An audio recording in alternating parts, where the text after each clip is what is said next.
Në dhjetor të vitit 1991, kur ushtria shqiptare hyri në arkivat e sigurimit të shtetit, ata gjetën diçka që nuk duhej të ekzistonte kurrë. Dosje të fshehta me kodin Projekt Iliria, kontrata të nënshkruara në errësirë dhe plane evakuimi aq sekrete sa edhe oficerët e lartë të regjimit nuk i dinin. Por menjëherë pas prillit të vitit 2013, këto prova zhdukën pa gjurmë. Kush i mori ato? Dhe më e rëndësishmja, çfarë fshinin këto dokumente? Në këtë dosje gjetëm një letër të shkruar me dorë nga vet Hajdin Sejdia, drejtuar një personi të panjohur në Zvicër, ku shkruaj: "Paraja është e sigurt. Ata nuk do ta gjejnë kurrë." Letra ishte e vulosur me një pull private, një shqiponjë me 2 koka dhe datën 28 shkurt 1992. Kush ishte marrësi i kësaj letre? Çfarë parash po fliste Sejdia? Dhe pse kjo letër u fshi nga të gjitha arkivat zyrtare? Imagjinoni një vend që sapo ka hapur syt pas 50 vitesh errësirë. Shqipëria e vitit 1991 ishte si një fëmijë që sheh për herë të parë dritën e diellit. Njerëzit ecnin nëpër rrugët e Tiranës me fytyrë të habitur, duke parë për herë të parë makina perëndimore, duke prekur me duar të dridhuara malla që deri dje ishin vetëm ëndër. Mesatarja e pagës ishte rreth $50 në muaj. 1 kile bukë kushtonte sa gjysma e pagës javore. Familjet jetonin në apartamente komunale ku 3 gjenerata ndanin 2 dhoma. Dhe në këtë botë të uritur për shpresë, erdhi ai. Hajdin Sejdia zbriti nga një Rolls-Royce i zi, i vetmi në të gjithë Ballkanin. Makina shkëlqente në diellin e Marsit si një objekt kozmik. Njerëzit ndaluan së ecuri. Fëmijët vrapuan pas makinës. Gratë e moshuara bën shenjën e kryqit. Kjo nuk ishte thjesht një makinë, ishte një mesazh. Mesazhi ishte i qartë: unë jam e ardhmja juaj. Sejdia zbriti me një kostum të bardhë, syze dielli ari dhe një buzëqeshje që premtonte gjithçka. Ai ishte i lartë, karizmatik dhe fliste shqip me një theks të huaj që e bënte edhe më misterios. Ai tha se vinte nga Zvicra, por kishte rënë nga Kosova. Ai tha se kishte para, kontakte dhe një vizion, të ndërtonte në zemër të Tiranës një hotel 5 yje që do ta bënte kryeqytetin shqiptar si Dubain. Por kush ishte vërtet Hajdin Sejdia? Dokumentet zyrtare tregojnë se ai ishte presidenti i kompanisë Ilira Holding, por askush nuk e dinte se nga vinin paratë e kësaj kompanie. Disa thonin se ai kishte lidhje me shejk arab. Të tjerë përshpëritnin se ai ishte një agent i CIA-s dërguar për të destabilizuar ekonominë e re shqiptare. Dhe kishte edhe ata që besonin se ai ishte thjesht një sipërmarrës me fat që kishte parë një mundësi dhe kishte vendosur ta shfrytëzonte. Por e vërteta ishte shumë më e ndërlikuar.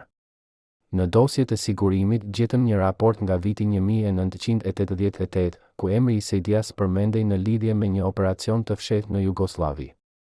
Raporti ishte i koduar, por një fjali ishte e qartë: ky person është i rrezikshëm. Ai di shumë. Takimi i parë zyrtar i Sejdias me qeverinë shqiptare ndodhi në një mbrëmje marsi, në një vilë private në kodrat e Tiranës. Ishin të pranishëm ministrat më të lartë, përfshirë kryeministrin Adil Karcani, që në atë kohë ishte një nga figurat më të fuqishme të regjimit në tranzicion.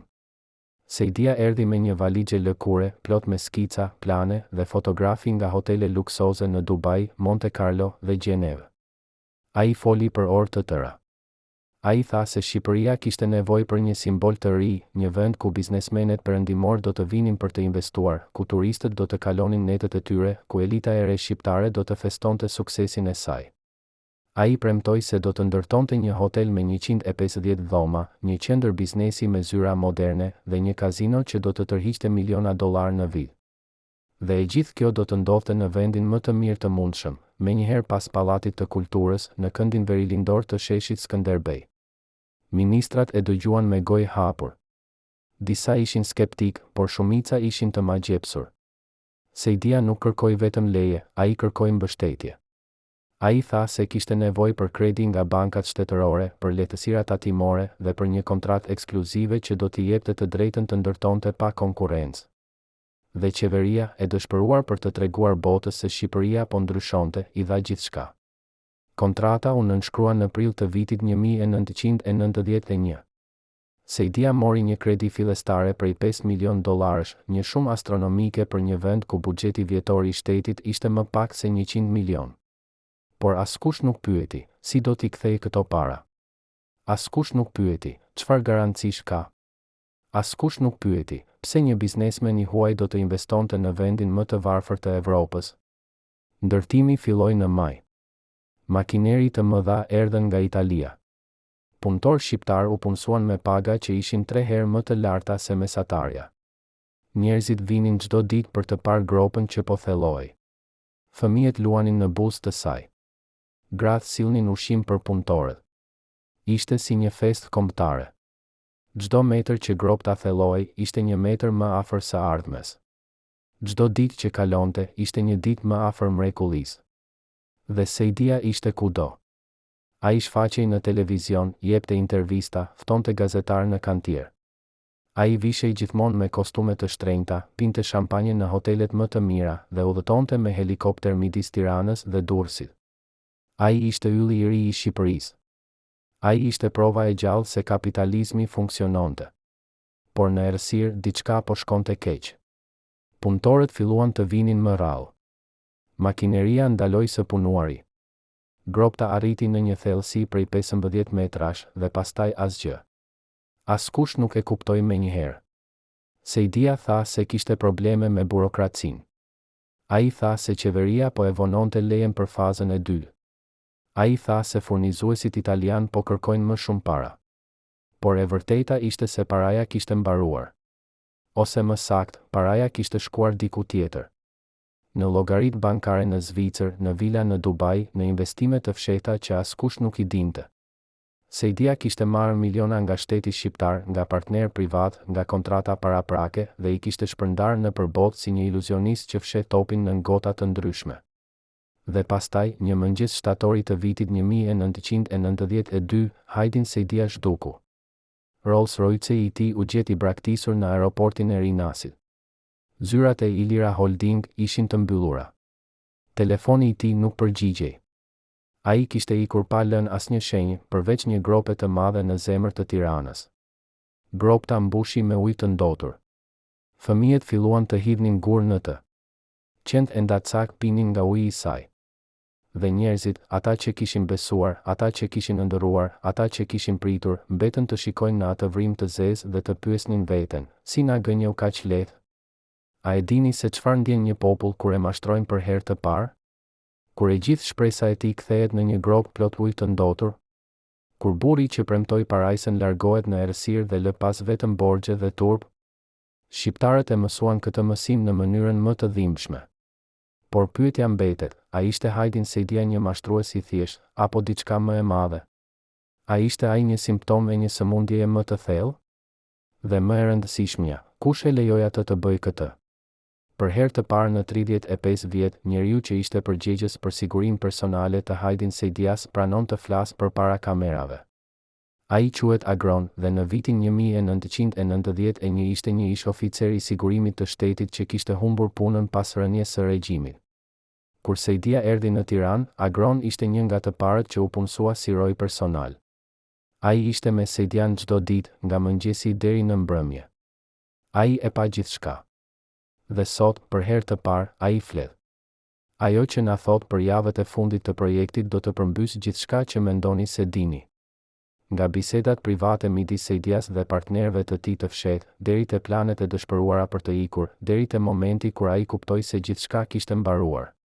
Një dëshmi ekskluzive që do t'ju mbaj me frymën pezull.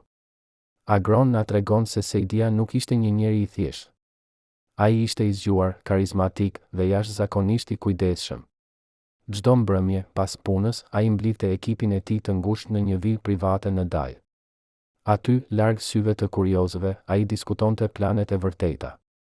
Agron thot se në ato takime, Sejdia fliste hapur për atë që po bënte. Ai nuk e fshite faktin se projekti ishte një iluzion. Ai thoshte, ne po ndërtojmë një ëndër, jo një hotel. Ai shpjegonte se qëllimi i vërtet ishte të tërhiqte para nga sa më shumë burime të mundshme dhe pastaj të largohej para se gjithçka të shpërthente. Ai e quante këtë operacioni Shqiponin, një emër që dukej heroik, por që në të vërtet ishte një plan mashtrimi të sofistikuar. Por çfarë e bëri Sejdian kaq të suksesshëm? Si arriti ai të mashtrojë një qeveri të tërë, banka shtetërore dhe mijëra njerëz? Agron na jep përgjigjen, ai e kuptoi psikologjinë e një populli të uritur. Shqiptarët e vitit 1991 nuk kishin përvojë me kapitalizmin. Ata kishin jetuar 50 vjet në një sistem ku shteti kontrollonte gjithçka, ku pronësia private ishte e ndaluar, ku edhe të menduarit për pasuri ishte një krim. Dhe pastaj, brenda natës, gjithçka ndryshoi. Kufit u hapën. Paraja e huaj filloi të rrjedhë. Dhe njerëzit, të dëshpëruar për të besuar se jeta e tyre do të përmirësohej, ishin gati të besonin çdo gjë. Sejdia e dinte këtë. Ai e dinte se nëse vishej mirë, nëse fliste me besim, nëse premtonte gjëra të mëdha, askush nuk do të pyeste për detaje. Agron na tregon një histori që e ilustron këtë në mënyrë perfekte. Një ditë, në qershor të vitit 1991, Sejdia organizoi një konferencë për shtyp në kantier. Ai ftoi të gjithë gazetarët kryesor, politikanët dhe madje edhe ambasadorë të huaj. Ai qëndroi në buzë të gropës me një kapel të bardhë ndërtimi në kokë dhe bëri një fjalim që zgjati gati 1 orë. Ai foli për vizionin e tij, për të ardhmen e Shqipërisë, për rëndësinë e investimeve të huaja. Dhe pastaj, në fund, ai bëri diçka të jashtëzakonshme. Ai hodhi një monedhë ari në gropë dhe tha, "Kjo monedhë është simboli i fillimit. Kur ky hotel të përfundoj, çdo shqiptar do të ketë mundësinë të hedhë monedhat e tij në lumën e prosperitetit." Njerëzit duar trokitën. Gazetarët shkruan artikuj entuziast. Dhe askush nuk pyeti, nga erdhi kjo monedhë ari? Askush nuk pyeti, pse po hedh para në një gropë? Askush nuk pyeti, a ka kjo ndonjë kuptim ekonomik? Por pas skenës, gjërat ishin shumë më të errëta. Agron na tregon se Sejdia kishte një ekip të fshehtë që punonte vetëm për të fshehur gjurmët. Ky ekip përbëhej nga kontabilist, avokat dhe madje edhe ish agent të sigurimit që dinin si të manipulonin dokumente. Çdo herë që një bank kërkonte raporte financiare, ekipi prodhonte dokumente false që dukeshin perfekte. Çdo herë që një ministër pyeste për progresin, Sejdia organizonte një vizitë në kantier ku gjithçka dukej në rregull. Ishte një teatër i përsosur. Dhe Shqipëria, e pafajshme dhe e dëshpëruar, ishte publiku që duartrokiste pa pushim. Por kishte një njeri që nuk besonte. Emri i tij ishte Petrit, një ekonomist i ri që punonte në Ministrinë e Financave. Petrit kishte studiuar në Itali dhe kishte një kuptim bazë të financave moderne. Kur ai pa kontratën e Sejdias, ai menjëherë kuptoi se diçka nuk shkonte.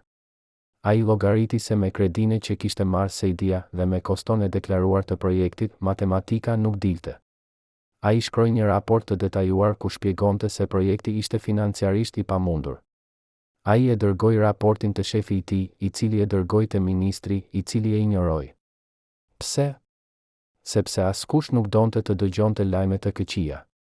Askush nuk donte të besonte se ëndra po kthehej në një makth. Dhe Petrit, i frustruar dhe i friksuar, vendosi të heshtë. Ai na thot sot, unë e dija se po vinte një katastrofë, por nuk kisha guximin të flisja më fort. Dhe kjo më ndjek çdo ditë. Ndërkohë, Sejdia po jetonte si një mbredh. Ai bleu një vilë në Bregdetin e Durrësit, me pishinë, me kopsht, me rojë private.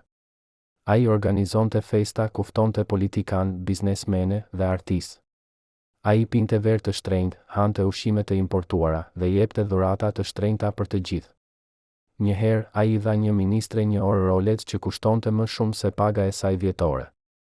Njëherë tjetër, ai pagoi për një koncert privat me një këngëtar italian të famshëm, vetëm për të argëtuar miqtë e tij. Dhe gjatë gjithë kësaj kohe, gropta në qendër të Tiranës po mbushej me ujë të shiut dhe punëtorët po largoheshin një nga një, sepse nuk po paguheshin më. Agron na tregon se në gusht të vitit 1992, Sejdia filloi të bëhej nervoz. Ai nuk flinte më mirë. Ai pinte më shumë. Ai bërtiste ndaj stafit të tij. Një natë, Agron e gjeti duke qarë në zyrën e tij me kokën në duar. Kur Agron e pyeti se çfarë kishte ndodhur, Sejdia tha, ata po vinë për mua. Unë e di. Ata po vinë. Kush ishin ata? Agron nuk e dinte. Por ai mendon se Sejdia po fliste për partnerët e tij të fshehtë, njerëz që kishin investuar para në projekt dhe që tani kërkonin përgjigje. Ose ndoshta ai po fliste për qeverinë, që po fillonte të kuptonte se diçka nuk shkonte. Ose ndoshta ai po fliste për diçka më të errët, diçka që ne ende nuk e dim. Dhe pastaj erdhi nata e fundit. Ishte fundi i shtatorit. Agron ishte në vilën e Sejdias duke bërë roje. Rreth orës 23, një makinë e zezë erdhi në obor. Zbritën 2 burra me kostume të errëta. Ata hynë në vilë dhe qëndruan me Sejdian për rreth 1 orë. Agron nuk dëgjoi bisedën, por ai pa fytyrat e tyre kur dolën. Sejdia ishte i bardhë si gëlqerja. Burrat e tjerë ishin të qetë, pothuajse të ftohtë. Ata u larguan pa thënë asnjë fjalë. Dhe Sejdia, ai u kthye te Agron dhe tha: "Nesër në mëngjes ti do të më çosh në aeroport. Dhe pastaj ti do të harrosh gjithçka që ke parë këtu. A më kupton?" Agron tha po. "Çfarë tjetër mund të thoshte?" Në mëngjesin e ditës së nesërme, Agron e çoi Sejdian në aeroportin e Rinasit. Sejdia kishte vetëm një valixhe të vogël. Ai nuk tha asnjë fjalë gjatë gjithë rrugës. Kur arritën në aeroport, ai dha Agronit një zarf me para dhe tha: "Faleminderit për gjithçka. Dhe kujdes veten." Pastaj ai hyri në terminal dhe zhduku. Agron nuk e pa më kurrë. Rolls-Royce i mbeti në parking me çelsat brenda. Dhe gropta, ajo grop e madhe në zemër të Tiranës, mbeti si një plagë e hapur që nuk do të shërohej për vite me radhë. Por historia nuk mbaroi atje. Në vitet që erdhën, u shfaqën teori të ndryshme për atë që i kishte ndodhur Sejdias. Disa thonin se ai kishte vdekur në një aksident makine në Zvicër. Të tjerë thonin se ai jetonte në Dubai në një emër të ri. Kishte edhe ata që besonin se ai ishte vrarë nga partnerët e tij, si hakmarrje për paratë e humbura. Por e vërteta erdhi vetëm në prill të vitit 2013, kur Sejdia u arrestua në një aeroport në Evropë. Ai po udhëtonte me një pasaport false. Ai u ekstradua në Shqipëri dhe u përball me akuza për mashtrim, shpërdorim fondesh dhe korrupsion. Por edhe atëherë, ai nuk pranoi asgjë. Ai tha se ai ishte një viktimë e burokracisë shqiptare, se projekti kishte dështuar për shkak të pengesave qeveritare, se ai kishte humbur gjithçka. Dhe disa njerëz, ata që ende donin të besonin, i besuan. Por Agron, ai e di të vërtetën. Dhe sot, ai na thot, Hajdin Sejdia nuk ishte një viktim. Ai ishte një artist. Ai pikturoi një ëndër kaq të bukur sa ne të gjithë donim ta besonim. Dhe kur ëndra u shemb, ai tashmë ishte larguar, duke lënë pas vetëm ngjyra të shpërndara dhe një kanavas të zbrazët. A mund të fajsojmë një popull që donte aq shumë të besonte? A mund të fajsojmë një qeveri që ishte aq e pafajshme? Apo duhet të fajsojmë vetëm njeriun që e shfrytëzoi këtë pafajësi? Me një javë para largimit të tij, lideri kishte një takim sekret që nuk u shfaq në asnjë protokoll zyrtar. Një emisar i huaj ulur natën, kaloi një orë në zyrën presidenciale dhe u largua pa përshëndetur askën. Dëshmitarët thonë se pas asaj bisede, diktaturi doli nga zyra i bardhë si gëlqerja. Çfarë ju tha atë natë? Ju ofrua egzil apo ju lexua dënimi me vdekje? Kush ishte ai njeri, një agent i KGB-s, një i dërguar i CIA-s apo dikush shumë më i fuqishëm? Në rastin e Hajdin Sejdias, ky vizitor misterios nuk ishte një agent i huaj, por diçka më e frikshme, një përfaqësues i partnerëve të tij të fshehtë, njerëz që kishin investuar miliona në projektin Iliria dhe që tani kërkonin përgjigje. Kush ishin këta partnerë? Dhe çfarë i than ata Sejdias në atë natë të fundit? Për të kuptuar këtë, duhet të kthehemi pak prapa në kohë. Kur Sejdia erdhi në Shqipëri, ai nuk erdhi vetëm. Ai kishte mbështetje financiare nga një rrjet ndërkombëtar investitorësh që shihnin në Shqipërinë e pasluftës një mundësi ari. Këta investitorë nuk ishin njerëz të zakonshëm. Ata ishin biznesmene që kishin bërë para në tregjet e zeza të lindjes së mesme, në trafiqet e armëve në Ballkan, në shitjen e pasurive të vjedhura nga ish shtetet komuniste. Ata nuk kishin interes për të ndërtuar hotele, ata kishin interes për të pastruar para. Dhe projekti Iliria ishte makina e përsosur për këtë. Miliona dollar mund të hynin në Shqipëri si investime, të kalojnë nëpër një labirint kontratash dhe nën kontratash dhe të dilenin të pastra në anën tjetër. Sejdia ishte thjesht fytyra publike e kësaj operacioni. Ai ishte aktori që luante rolin e sipërmarrësit vizionar, ndërsa në skenë njerëz të tjerë tërheqin fill. Por kur projekti filloi të dështoj, këta njerëz u shqetësuan. Ata kishin investuar para të vërteta dhe tani ata donin rezultate të vërteta. Në verën e vitit 1992, Saidia filloi të marrë telefonata kërcënuese. Ai filloi të marrë letra pa nënshkrim që i thonin, ke kohë deri në fund të shtatorit. Ai filloi të shoh makina të huaja që e ndiqnin. Dhe ai e dinte se nëse nuk gjente një zgjidhje, ai do të paguante me jetën e tij. Kështu që ai organizoi një takim. Ai ftoi përfaqësuesit e partnerëve të tij në Tiranë, në një vilë private larg qytetit. Takimi ndodhi në një natë pa hënë, në fund të shtatorit. Agron, rojtari i tij, na thot se ai nuk u lejua të hyjë në dhomë, por ai dëgjoi zëra të ngritur, dëgjoi Saidian duke u përpjekur të shpjegojë, duke u përpjekur të negociojë. Dhe pastaj, befas, heshtje. Kur porta u hap, Saidia doli i shkatëruar. Burrat e tjerë dolën të qetë, pothuajse të kënaqur. Dhe Agron kuptoi, Saidias i ishte dhënë një ultimatum. Ai kishte dy zgjedhje, ose të kthente paratë, ose të largohej përgjithmonë dhe të mos fliste kurrë. Saidia zgjodhi të dytën. Por çfarë ndodhi me paratë? Kjo është pyetja që të gjithë e bëjnë. Ku shkuan milionat që Saidia mori nga banka shqiptare, nga partnerët privat, nga kontrata paraprake? Hetimi zyrtar që u bë vite më vonë zbuloi se një pjesë e madhe e parave kishte shkuar në llogari bankare në Zvicër dhe në Emiratet e Bashkuara Arabe. Por këto llogari ishin të regjistruara në emra kompanish fantazmë, kompani që ekzistonin vetëm në letër. Kur autoritetet u përpoqën të gjurmojnë paratë, ata u përballën me një labirint ligjor që ishte pothuajse i pamundur për t'u zgjidhur. Çdo kompani ishte e regjistruar në një vend të ndryshëm, çdo llogari ishte e mbrojtur nga ligje të forta bankar, çdo gjurmë çonte në një rrugë pa krye. Por ka edhe një teori tjetër, një teori që nuk është kurrë provuar, por që shumë njerëz e besojnë. Kjo teori thotë se një pjesë e parave nuk shkoi kurrë jashtë Shqipërisë. Ajo u fsheh brenda vendit në forma të ndryshme, prona të blera me emra të tjerë, biznese të hapura nën kompani të reja, madje edhe para të varrosura fizikisht në vende sekrete. Disa thonë se Saidia kishte një rrjet njerëzish besnik që ruanin këto sekrete, dhe se edhe sot, 30 vjet më vonë, këta njerëz jetojnë në Shqipëri, të pasur dhe të heshtur. A është kjo e vërtetë? Askush nuk e di. Por fakti që kjo teori ekziston, fakti që njerëzit ende flasin për thesarin e Saidias, tregon se plaga që ai la nuk është shëruar kurrë. Dhe pastaj është gropta.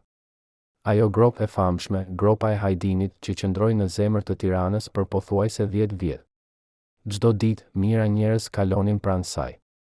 Çdo ditë, ata shikonin atë vrim të zezë dhe kujtoheshin për atë që kishin humbur. Gropta u bë një simbol. Ajo nuk ishte më thjesht një vend ndërtimi i braktisur, ajo ishte një monument i turpit kombëtar, një kujtesë e përjetshme e naivitetit dhe e dështimit. Fëmijët luanin në buzë të saj, duke hedhur gur dhe duke parë valët që krijoheshin në ujin e ndotur. Të rinjt shkruanin grafiti në muret e saj, mesazhe të hidhura dhe ironike. Faleminderit, Hajdin, kjo është e ardhmja jon, mirë se vini në kapitalizëm. Dhe qeveria, e turpëruar dhe e paaftë, nuk bëri asgjë për vite me radhë.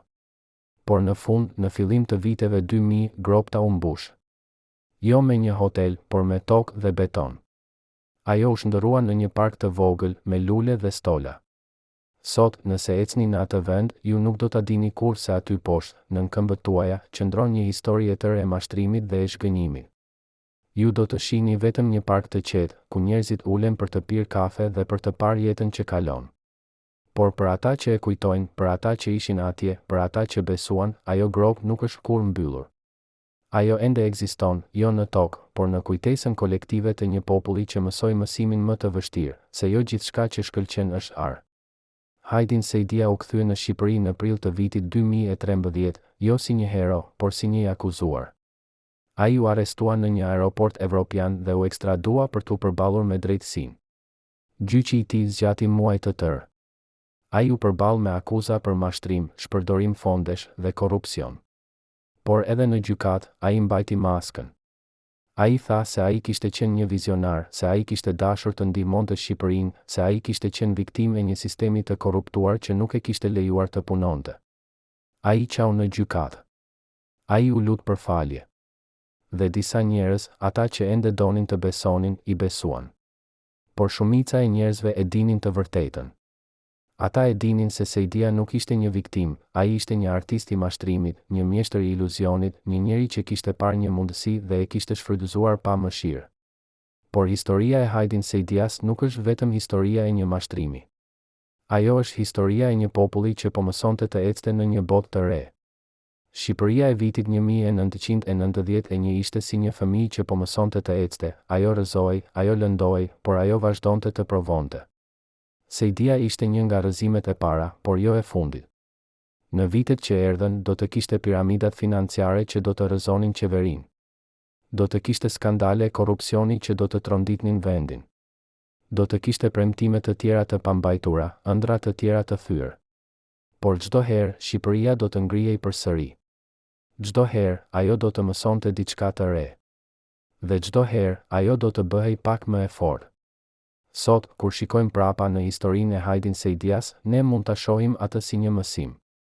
Një mësim për rëndësinë e skepticizmit, për rëndësinë e pyetjeve të vështira, për rëndësinë e të mos besuar gjithçka që na thuhet. Por ajo është gjithashtu një mësim për natyrën njerëzore. Ne të gjithë duam të besojmë. Ne të gjithë duam të shpresojmë. Ne të gjithë duam të mendojmë se e ardhmja do të jetë më e mirë se e kaluara. Dhe kjo dëshirë, kjo nevojë për shpresë, është ajo që na bën njerëzor. Por ajo është gjithashtu ajo që na bën të cenueshëm. Dhe njerëz si Hajdin Sejdia e din këtë. Ata e din se nëse mund të na shesin një ëndër, ata mund të na marrin gjithçka. Kështu që pyetja nuk është vetëm, si na mashtroi Hajdin Sejdia. Pyetja është, pse ne donim aq shumë të mashtroheshim? Pse ne ishim gati të injoronim shenjat e paralajmërimit, të injoronim zërat e skeptikëve, të injoronim logjikën dhe arsyen? Përgjigjja është e thjeshtë dhe e dhimbshme, sepse ne ishim të uritur. Jo vetëm për ushqim, por për shpresë. Dhe Hajdin Sejdia na dha atë shpresë, edhe nëse ishte një gënjeshtër. Ai na dha një vizion të së ardhmes që ishte kaq i bukur sa ne nuk mund të rezistonim. Dhe kur ajo e ardhme nuk erdhi kurrë, ne mbetëm me asgjë përveç një grope në tokë dhe një plagë në zemër. Por a ka diçka që mund të mësojmë nga kjo? A ka një mënyrë për të shmangur të njëjtin gabim në të ardhmen? Ndoshta. Ndoshta nëse ne mësojmë të jemi më skeptik, më kritik, më të kujdesshëm. Ndoshta nëse ne mësojmë të pyesim pyetjet e vështira, të kërkojmë prova, të mos besojmë gjithçka që na thuhet. Por në fund, ne jemi njerëz. Dhe njerëzit do të vazhdojnë të shpresojnë, do të vazhdojnë të ëndërrojnë, do të vazhdojnë të besojnë. Dhe do të ketë gjithmonë njerëz si Hajdin Sejdia, gati për të shfrytëzuar atë shpresë. Kjo është natyra e botës në të cilën jetojmë. Dhe e vetmja gjë që mund të bëjmë është të jemi vigjilent, të jemi të zgjuar dhe të mos harrojmë kurrë mësimet e së kaluarës. Gropta u mbyll. Hoteli nuk u ndërtua kurrë. Hajdin Sejdia u largua dhe nuk u kthye kurrë vërtet. Por historia e tij jeton. Ajo jeton në kujtimet e atyre që ishin atje. Ajo jeton në mësimet që ne mësuam. Dhe ajo jeton në paralajmërimin që na jep, se jo gjithçka që shkëlqen është arë, se jo çdo premtim do të mbahet dhe se ndonjëherë ëndra më e bukur mund të kthehet në makt më të keq.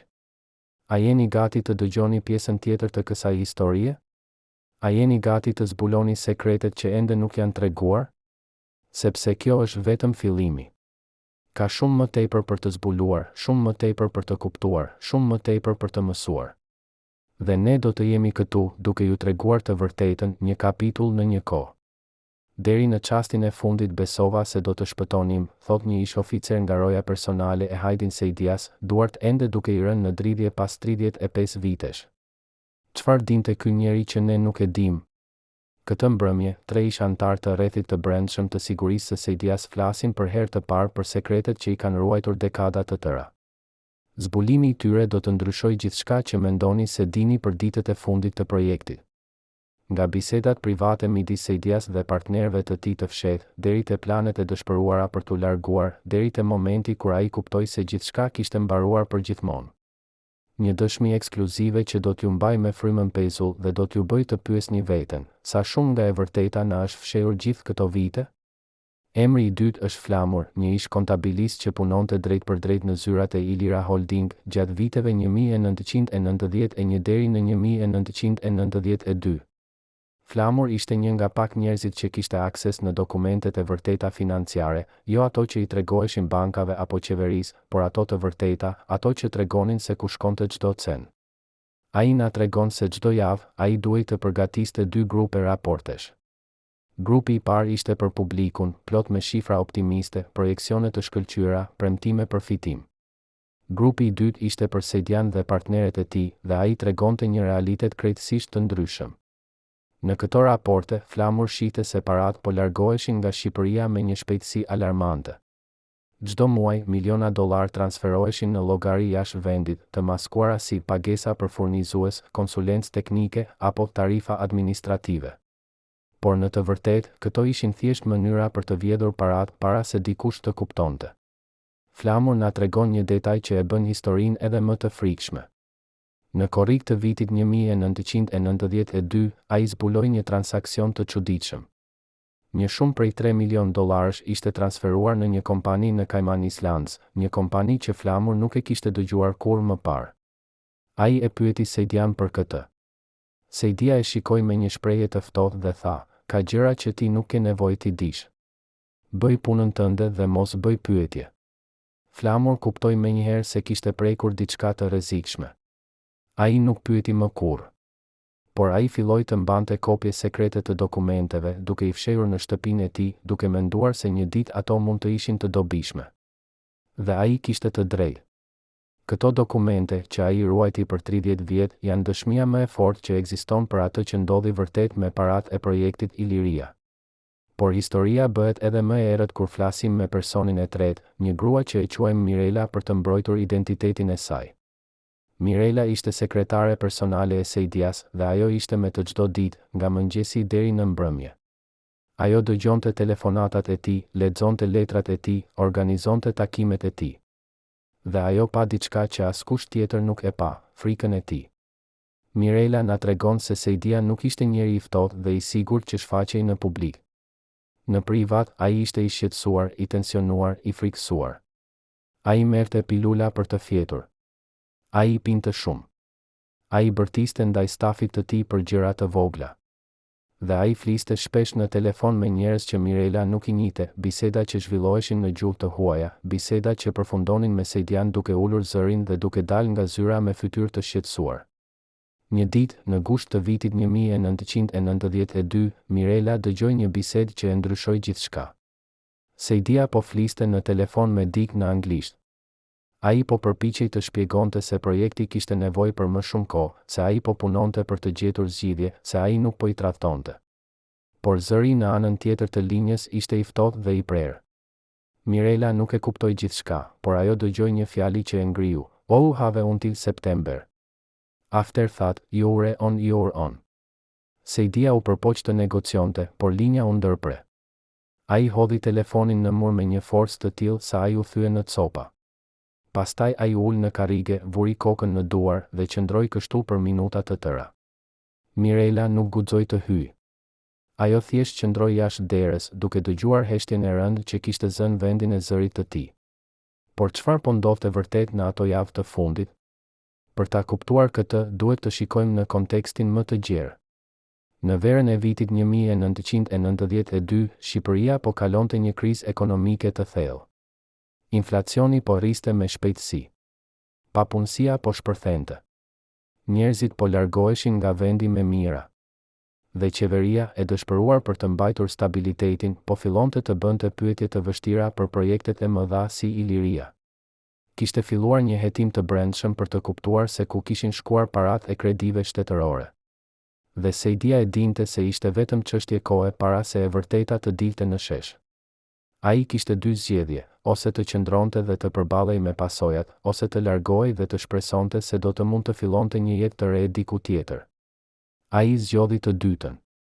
Por largimi I tij nuk ishte I thjeshtë. Ai nuk mund të largohej thjesht duke hipur në një avion dhe duke fluturuar larg. Ai kishte nevojë për një plan që do ta mbante të sigurt dhe që do t'i jepte kohë për të fshehur gjurmën. Agron, rojtari I tij, na tregon se në javët e fundit, Sejdia filloi të takohej me njerëz të rinj, njerëz që Agron nuk I kishte parë kurrë më parë. Këta njerëz vinin natën, qëndronin për orë të shkurtra dhe largoheshin pa lënë gjurmë. Agron mendon se këta ishin njerëz që po e ndihmonin Sejdian të organizonte largimin e tij, ndoshta duke I siguruar dokumente false, ndoshta duke organizuar transport sekret, ndoshta duke transferuar para në llogari të reja që askush nuk mund t'i gjurmonte. Dhe pastaj erdhi nata e famshme, nata kur dy burrat me kostume të errëta erdhën në vilën e Saidias. Agron na tregon se ai nuk dëgjoi bisedën, por ai pa gjërat që ndodhen pas saj. Kur burrat u larguan, Saidia u kthye në vilë dhe filloi të paketonte. Ai nuk mori shumë gjëra, vetëm një valixhe të vogël me rroba dhe dokumente. Ai dogji letra në oxhak, letra që Agron mendon se ishin kontrata, raporte dhe ndoshta edhe lista me emra. Ai thiri Mirelën dhe i dha udhëzime të qarta, të shkatëronte të gjitha dosjet në zyrë, të fshinte të gjitha skedarët në kompjuter, të mos fliste me askën për asgjë. Mirela bëri atë që i thanë. Ajo kaloi gjithë natën duke shkatëruar dokumente, duke fshirë skedar, duke mbyllur çdo gjurmë që mund të çonte te e vërteta. Por kishte një gjë që Saidia nuk e shkatëroi, një ditar personal që ai mbante në një kasafort të vogël në zyrën e tij. Ky ditar, që u zbulua vite më vonë gjatë hetimit, përmban shënime të shkurtra, por zbulues për atë që po ndodhte në mendjen e tij. Në një hyrje të datës 20 gusht 1992, ai shkroi: "Ata po vijnë për mua. Unë e di. Por unë nuk do t'u jap kënaqësinë e të më kapin. Unë do të largohem me kushtet e mia." Në një hyrje tjetër të datës 5 shtator, ai shkroi: "Shqipëria më dha gjithçka. Dhe unë i mora gjithçka. A jam unë i keqi? Apo thjesht një njeri që kuptoi se kjo ishte mundësia ime e vetme?"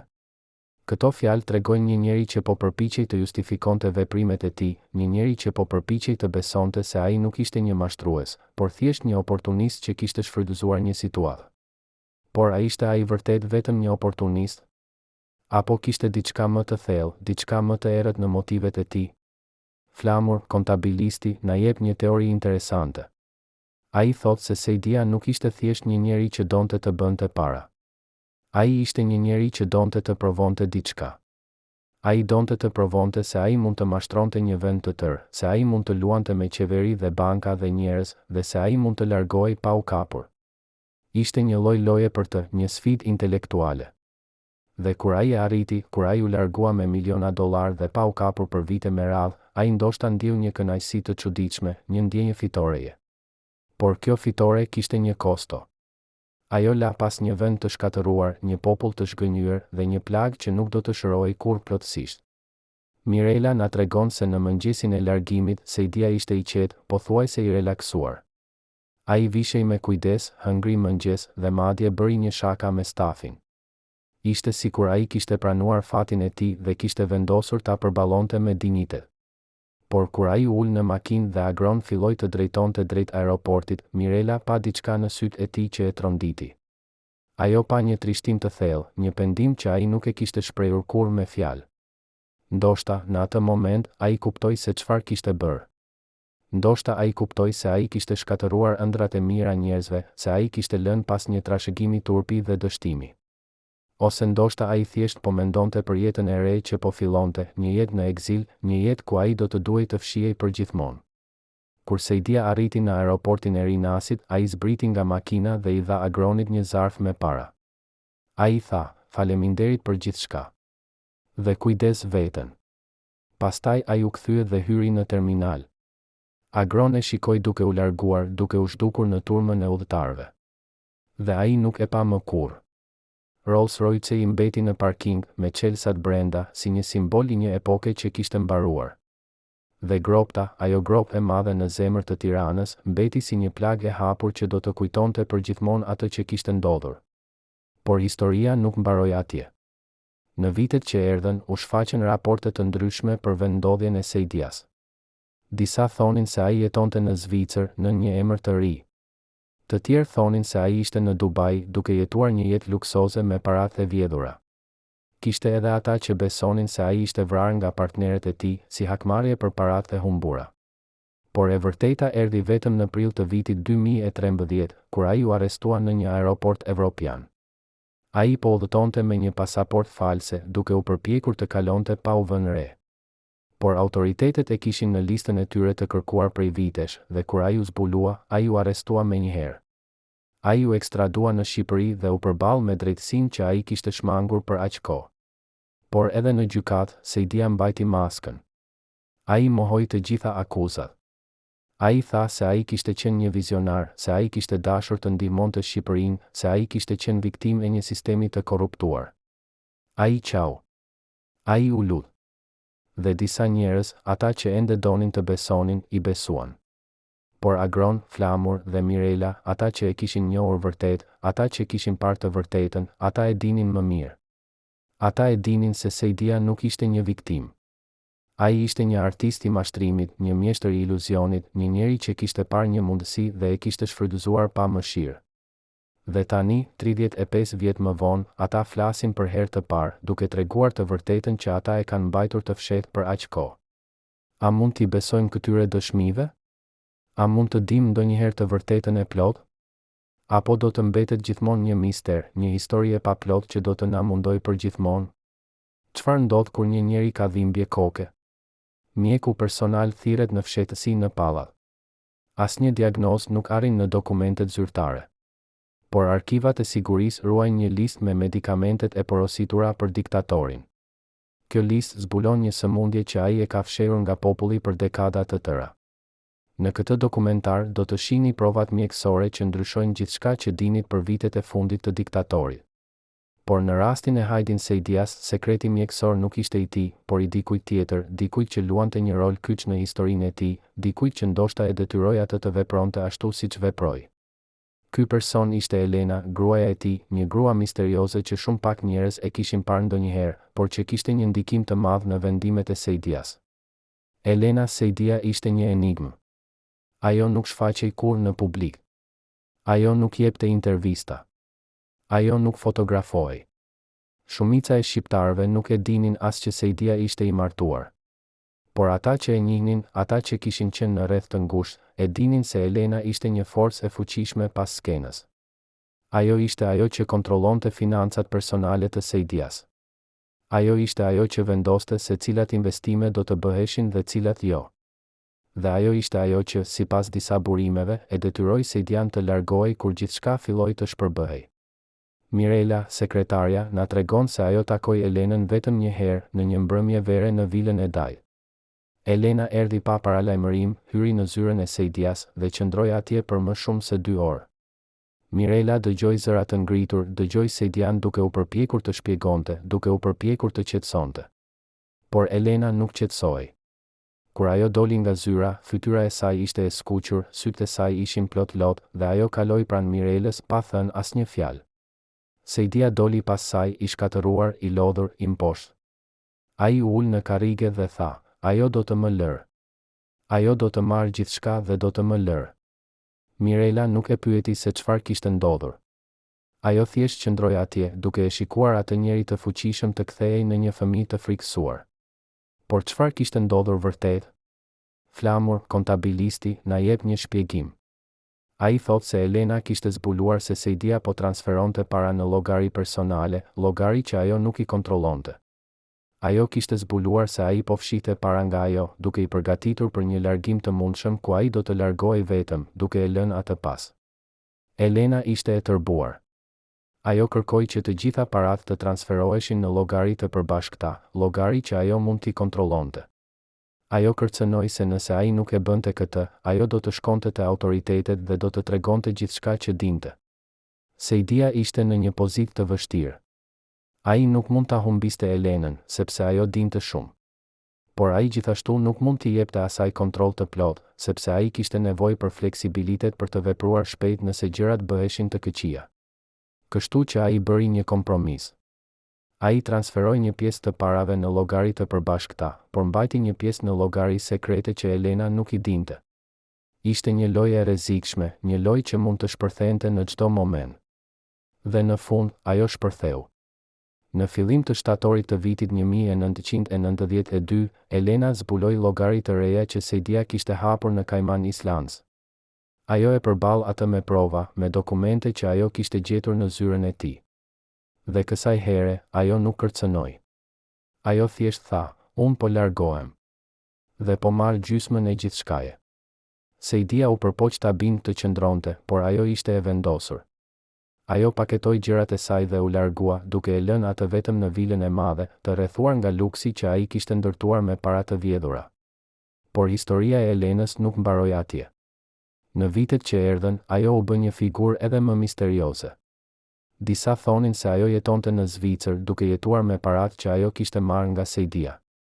Të tjerë thonin se ajo kishte ndryshuar identitetin dhe jetonte diku në Amerikën e Jugut. Kishte edhe ata që besonin se ajo ishte vdekur, ndoshta nga një sëmundje, ndoshta nga diçka më e errët. Por e vërteta është se askush nuk e di. Elena Sejdia zhduku nga bota, duke lënë pas vetëm pyetje dhe mistere. Por pse është kjo e rëndësishme? Pse duhet të na interesojë historia e një gruaje që shumica e njerëzve nuk e kanë dëgjuar kurrë? Përgjigjja është e thjeshtë, sepse Elena ishte një pjesë kyçe e historisë së Hajdin Sejdias. Ajo ishte ajo që e mbante atë të ankoruar, ajo që e kontrollonte, ajo që ndoshta e pengonte të bënte gjëra edhe më të këqija. Dhe kur ajo u largua, Sejdia mbeti i lirë të vepronte pa kufizime, të bënte çfarë të donte, të shkatëronte çfarë të donte. Në një kuptim, largimi i Elenës ishte fillimi i fundit për Sejdian. Pa atë, ai humbi kontrollin, humbi drejtimin, humbi çdo gjë që e mbante të lidhur me realitetin. Por ka edhe një dimension tjetër në këtë histori, një dimension që lidhet me shëndetin e Elenës.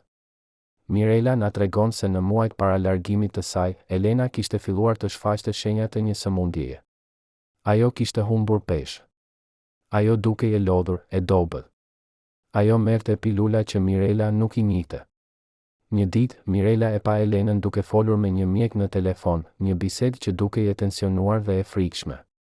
Kur Elena e pa Mirelën duke dëgjuar, ajo e mbylli telefonin menjëherë dhe i tha asaj të largohej.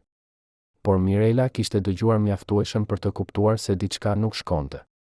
Ajo mendon se Elena ishte e sëmur, ndoshta seriozisht e sëmur, dhe se kjo sëmundje ndikoi në vendimin e saj për t'u larguar. Nëse kjo është e vërtetë, atëherë historia bëhet edhe më tragjike. Elena nuk u largua vetëm sepse ishte e zemëruar me Sejdian. Ajo u largua sepse ajo dinte se koha e saj po mbaronte dhe ajo donte të kalonte ditët e saj të fundit larg nga kaosi që Sejdia kishte krijuar. Ajo donte paqe, qetësi, dinjitet.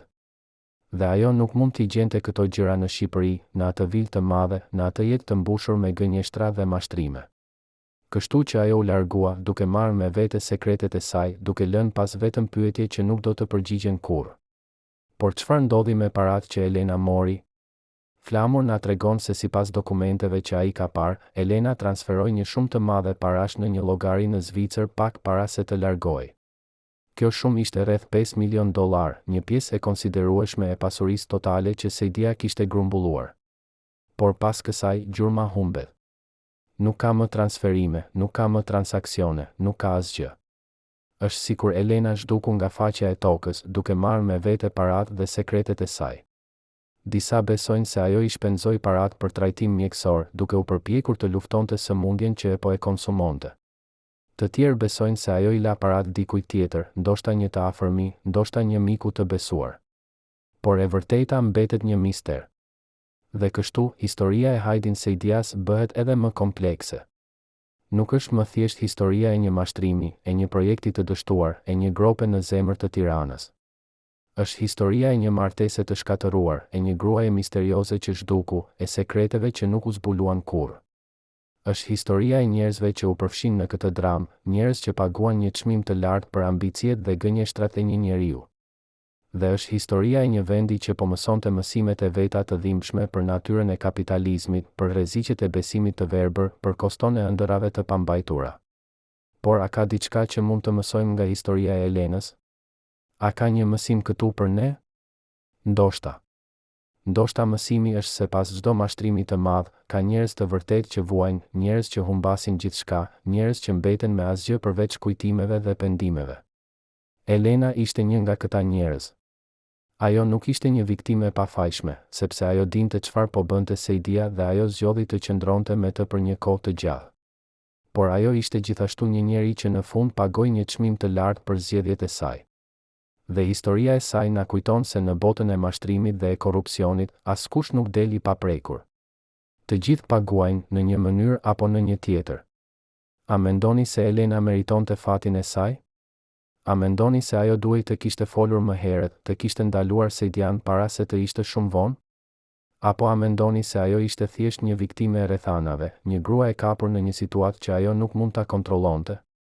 Pak njerëz e dinë se shoku suprem, ateist i bindur në publik, dridhej përpara mallkimeve dhe parashikimeve. Në arkivat personale të Elenës u gjet një shënim për një vizitë sekrete te një fallxhore nga malet e Pukës, vetëm një vit para vdekjes. Çfarë i tha ajo grua? Pse diktaturi filloi papritur të ndryshonte rojet e tij personale pas asaj vizite? Sot zbulojmë fytyrën mistike dhe paranoike të regjimit. Por në rastin e Hajdin Sejdias, mistika nuk ishte e lidhur me fallxhore apo mallkime. Ishte e lidhur me diçka më të thellë, më të errët, më të frikshme, besimi i tij se ai ishte i zgjedhur, se ai kishte një mision, se ai ishte i destinuar për diçka të madhe. Dhe ky besim, ky delirium i madhështisë, e çoi atë në rrugën e shkatërimit. Agron Rojtari na tregon se Sejdia fliste shpesh për shenja. Ai thoshte se ai shihte shenja kudo, shenja që i tregonin se çfarë të bënte, se kur të vepronte, se si të shmangej rreziqet. Njëherë ai anuloi një takim të rëndësishëm sepse ai pa një qen të zi duke kaluar përpara makinës së tij. Ai tha se qeni i zi ishte një shenjë e keqe, një paralajmërim se diçka e keqe po vinte. Njëherë tjetër ai vendosi të transferojë një shumë të madhe parash në një llogari të re, sepse ai pa një ylber në qiell dhe ai e interpretoi këtë si një shenjë se Zoti e bekonte atë. Këto mund të duken si gjëra të çuditshme, madje qesharake, por për Sejdian ato ishin shumë serioze.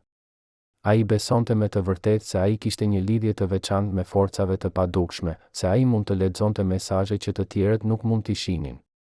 Por nga vinte ky besim? Flamur, kontabilisti, na jep një teori. Ai thotë se Sejdia kishte rritur në një familje shumë fetare në Kosovë, një familje ku besimi në mbinatyrore ishte i fortë. Nëna e tij ishte një grua e devotshme që lexonte Kuranin çdo ditë dhe që besonte se ëndrat ishin mesazhe nga Zoti. Sejdia u rrit duke dëgjuar histori për mrekulli, për profeci, për njerëz që kishin fuqi të veçanta. Dhe edhe pse ai u largua nga shtëpia në moshë të re dhe u bë një biznesmen modern, ai kur nuk e humbi plotësisht atë besim të thellë në mbinatyrore. Ai thjesht e adaptoi atë në kontekstin e ri, duke e përdorur si një mënyrë për të justifikuar veprimet e tij, për të gjetur kuptim në kaos, për të besuar se ai kishte një qëllim më të lartë. Por ky besim gjithashtu e bëri atë paranoia. Ai filloi të shihte kërcënime kudo. Ai filloi të besonte se njerëzit po komplotonin kundër tij, se ata po përpiqeshin ta shkatërronin, se ata po përdornin magjinë e zezë për ta dëmtuar. Mirela na tregon se në muajt e fundit para largimit të tij, Sejdia filloi të mbante amuleta, objekte të vogla që ai besonte se do ta mbronin nga e keqja. Ai mbante një gur të vogël në xhep, një gur që ai thoshte se ishte i bekuar nga një imam në Mekë. Ai mbante një foto të nënës së tij në portofol, një foto që ai puthte çdo mëngjes para se të dilte nga shtëpia.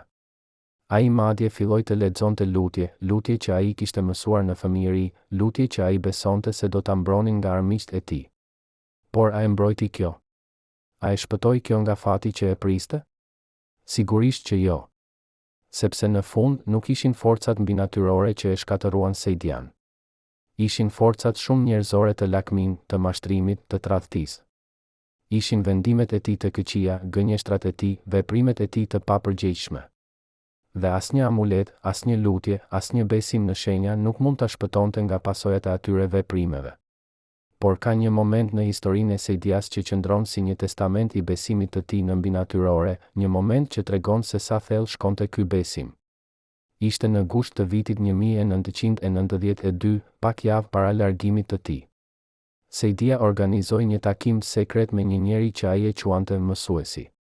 Ky njeri ishte një dervish sufi nga Kosova, një njeri që Sejdia e njihte nga fëmijëria, një njeri që ai besonte se kishte fuqi të veçanta. Agron e çoi Sejdian në një shtëpi të vogël në periferi të Tiranës, ku mësuesi po priste. Ata qëndruan atje për disa orë, vetëm të dy, pa askënd tjetër. Kur Sejdia doli, ai duke i ndryshuar. Ai duke i qetë, pothuajse i paqës. Ai i tha Agronit, gjithçka do të jetë mirë. Mësuesi më tha se unë kam një mbrojtje të veçantë, se unë do të shpëtoj nga të gjitha rreziqet. Agron nuk e besoi, por ai nuk tha asgjë. Ai thjesht e çoi Sejdian në shtëpi dhe shpresoi se ai kishte të drejtë. Por çfarë i tha vërtet mësuesi? Kjo mbetet një mister. Mësuesi vdiq disa vjet më vonë, pa folur kurrë për atë takim. Por disa njerëz që e njihnin atë thonë se ai ishte një njeri i urtë, një njeri që e kuptonte natyrën njerëzore, një njeri që dinte si t'i jepte njerëzve atë që ata kishin nevojë të dëgjonin. Ndoshta ai I tha Sejdias atë që ai donte të dëgjonte, atë që do ta bënte të ndjehej më mirë, atë që do t'i jepte guximin për të vazhduar. Ose ndoshta ai I tha të vërtetën, një të vërtetë që Sejdia nuk ishte gati ta dëgjonte, një të vërtetë që ai zgjodhi ta injoronte. Por pavarësisht nga ajo që u tha në atë takim, një gjë është e qartë, besimi I Sejdias në mbinatyrore nuk e shpëtoi atë.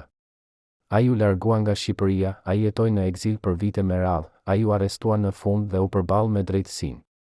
Dhe gjatë gjithë kësaj kohe, ai mbajti besimin e tij, ai vazhdoi të besonte se ai kishte një mbrojtje të veçantë, se ai ishte I destinuar për diçka më të madhe.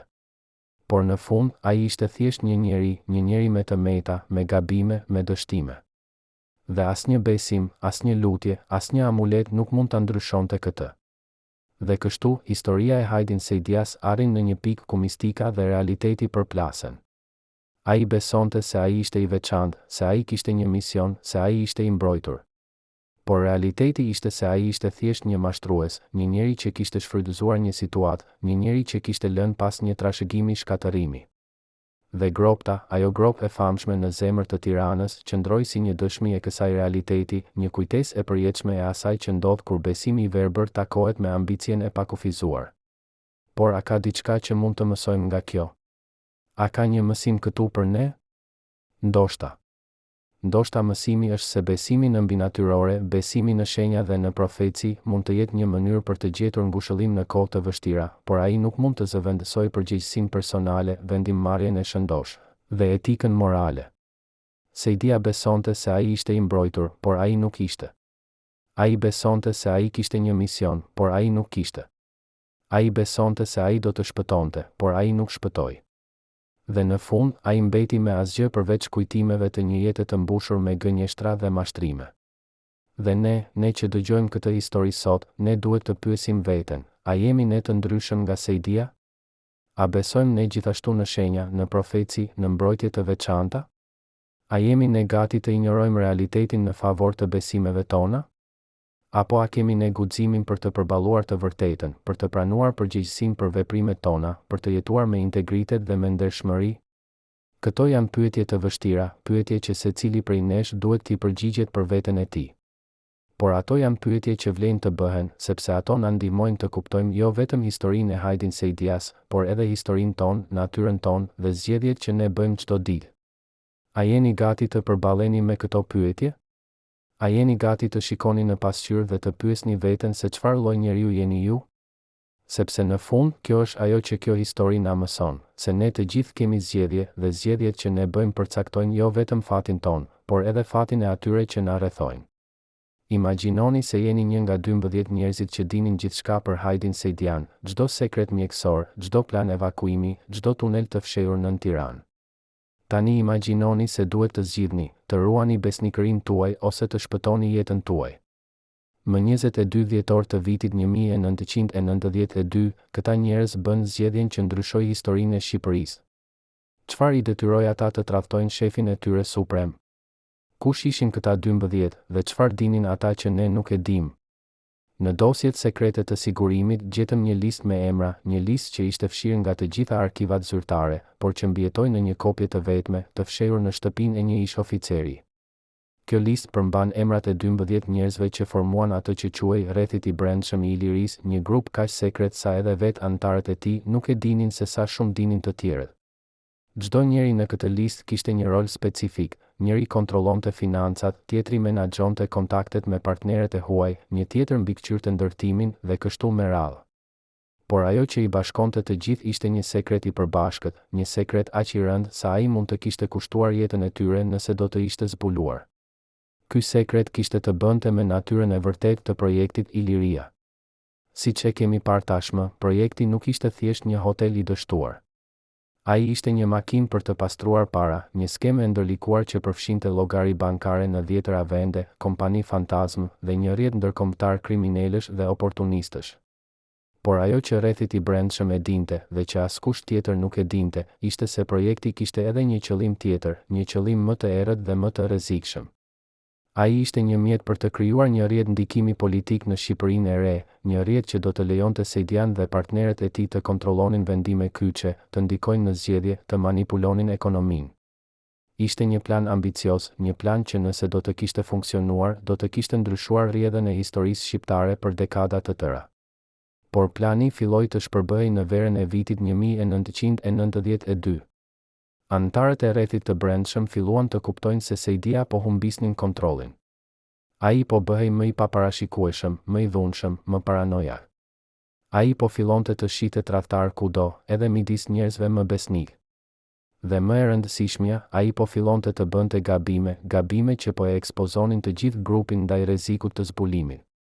Në një takim sekret në gusht të atij viti, 12 anëtarët e rrethit u mblodhen në një vilë në brigjet e Durrësit. Sejdia nuk ishte i pranishëm, ata kishin organizuar takimin pa e njoftuar atë. Ishte hera e parë që ata takoheshin pa të, dhe tensioni në dhomë ishte i prekshëm. Çdo njeri e dinte se ajo që po diskutonin ishte tradhtim, por çdo njeri gjithashtu e dinte se nëse nuk vepronin, ata të gjithë do të shkatërroheshin. Diskutimi zgjati orë të tëra. Disa argumentuan se ata duhej të qëndronin besnik ndaj Sejdias, se ai kishte bërë ata të pasur, se ai kishte dhënë atyre fuqi. Të tjerë argumentuan se Sejdia po i çonte të gjithë drejt katastrofës, se ai po bëhej një barr, se ai duhej të largohej.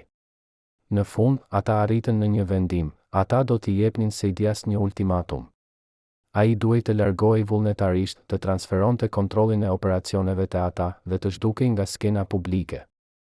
Në këmbim, ata do ta mbronin atë, do të siguronin se ai do të kishte mjaftueshëm para për të jetuar rehatshëm në ekzil, dhe do të mbyllnin çdo gjurmë që mund ta lidhte atë me krimet që ishin kryer. Ishte një marrëveshje e drejtë, ose të paktën kështu ata e shihnin atë. Por pyetja ishte, a do ta pranonte Sejdia? Përgjigjja erdhi 2 javë më vonë, në takimin e famshëm që Agron kishte përshkruar, takimin ku 2 burrat me kostume të errëta erdhën në vilën e Sejdias. Këta burra ishin përfaqësues të rrethit të brendshëm, dërguar për t'i dhënë Sejdias ultimatumin. Ajo që ndodhi në atë takim nuk dihet me saktësi, sepse askush tjetër nuk ishte i pranishëm. Por nga ajo që ndodhi pas tij, mund të nxjerrim përfundime. Sejdia pranoi të largohej. Ai nuk kishte zgjedhje tjetër. Ai e dinte se nëse refuzonte, rrethit do ta eliminonte atë fizikisht nëse ishte e nevojshme. Kështu që ai zgjodhi të jetonte, të largohej me dinjitet, të merrte paratë që ishin premtuar dhe të fillonte një jetë të re diku tjetër. Por ai gjithashtu bëri një premtim, ai nuk do të fliste kurrë për atë që kishte ndodhur, ai nuk do të tradhtonte kurrë anëtarët e rrethit, ai do të mbante sekretet e tyre deri në varr. Dhe ai e mbajti atë premtim, të paktën për një kohë. Edhe kur u arrestua në vitin 2013, edhe kur u përball me akuza serioze, edhe kur i ofrua një marrëveshje për të reduktuar dënimin në këmbim të bashkëpunimit, Sejdia refuzoi të fliste. Ai refuzoi të jepte emra, të zbulonte detaje, të tradhtonte ata që e kishin tradhtuar atë. Pse? Ndoshta sepse ai ende i friksohej atyre. Ndoshta sepse ai dinte se edhe nga burgu, rrethit kishte fuqinë për ta dëmtuar atë. Ose ndoshta sepse, në një mënyrë të çuditshme, ai ende ndjente një lloj besnikërie ndaj tyre, një lidhje që kishte mbijetuar edhe tradhtin. Por kush ishin këta 12 njerëz? Ku janë ata sot? Kjo është pyetja që të gjithë e bëjnë, por që askush nuk mund ta përgjigjet me siguri. Disa emra janë zbuluar me kalimin e viteve, nëpërmjet hetimeve gazetareske, nëpërmjet rrjedhjeve të dokumenteve, nëpërmjet dëshmive të ish anëtarëve që kanë folur në kushte anonimiteti. Por shumica e emrave mbeten të fshehura, të mbrojtura nga një kod heshtjeje që duket se nuk mund të thyet. Ajo që dim është se disa prej tyre janë bërë njerëz shumë të suksesshëm në Shqipërinë e sotme. Ata kanë ndërtuar biznese të mëdha, kanë fituar pozicione politike, kanë bërë para të shumta. Dhe askush nuk e di se pasuritë e tyre filluan me paratë e vjedhura nga projekti Iliria, me sekretet që ata ruajtën, me tradhtim që ata kryen. Por ka edhe të tjerë që nuk kanë qenë aq me fat. Disa prej tyre kanë vdekur në rrethana të dyshimta, aksidente makine, sëmundje të papritura, vdekje që kanë ngritur pyetje por që nuk janë hetuar kurrë plotësisht. Disa besojnë se këto vdekje nuk ishin aksidente, se ato ishin eliminime të planifikuara, mënyra për të siguruar se sekretet e rrethit do të mbeten të sigurta. Të tjerë mendojnë se këto janë thjesht teori konspirative, se njerëzit vdesin për arsye të ndryshme, se nuk ka nevojë të shohim komplote kudo. Por fakti mbetet se shumë nga ata që dinin më shumë për projektin Iliria nuk janë më gjallë për të treguar historinë e tyre. Dhe kështu, rrethit I brendshëm mbetet një mister, një hije që shtrihet mbi historinë e Hajdin Sejdias dhe mbi Shqipërinë e viteve 90. Ata ishin njerëzit që e bën të mundur mashtrimin, që e mbështetën Sejdian, që e tradhtuan atë kur u bë e nevojshme. Ata ishin arkitektët e vërtet të projektit Iliria dhe ata janë ata që ende jetojnë me sekretet e tyre, duke ditur se ajo që ata bën ndryshoi historinë e një vendi të tërë. Por a do të flas ndonjëri prej tyre ndonjëherë? A do të zbuloj dikush ndonjëherë të vërtetën e plot? Apo do të mbetet kjo histori përgjithmonë e paplot, një enigmë që do të mundojë historianët dhe gazetarët për gjenerata të ardhshme? Vetëm koha do ta tregojë.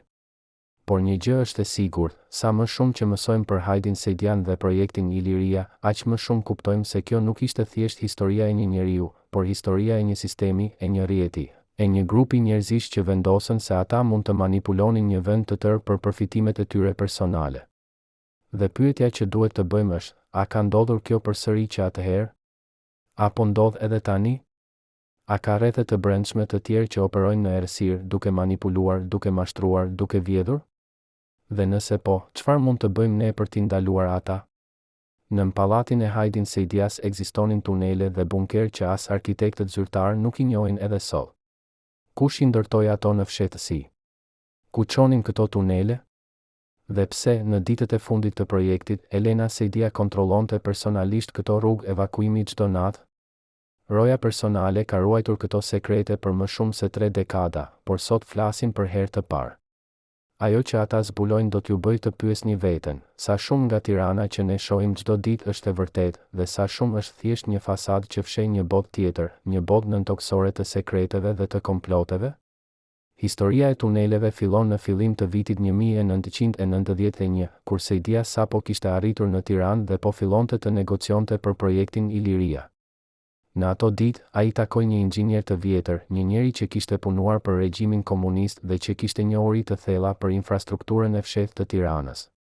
Ky inxhinier, që ne do ta quajmë Petro për të mbrojtur identitetin e tij, I tregoi Sejdias diçka që shumë pak njerëz e dinin. Në Tiranë ekzistonte një rrjet I gjerë tunelesh dhe bunkerësh, të ndërtuara gjatë luftës së ftohtë si pjesë e strategjisë mbrojtëse të vendit. Këto tunele lidhen ndërtesa qeveritare, baza ushtarake dhe pika strategjike të tjera, duke krijuar një qytet të tërë nëntoksor që mund të përdorej në rast të një sulmi.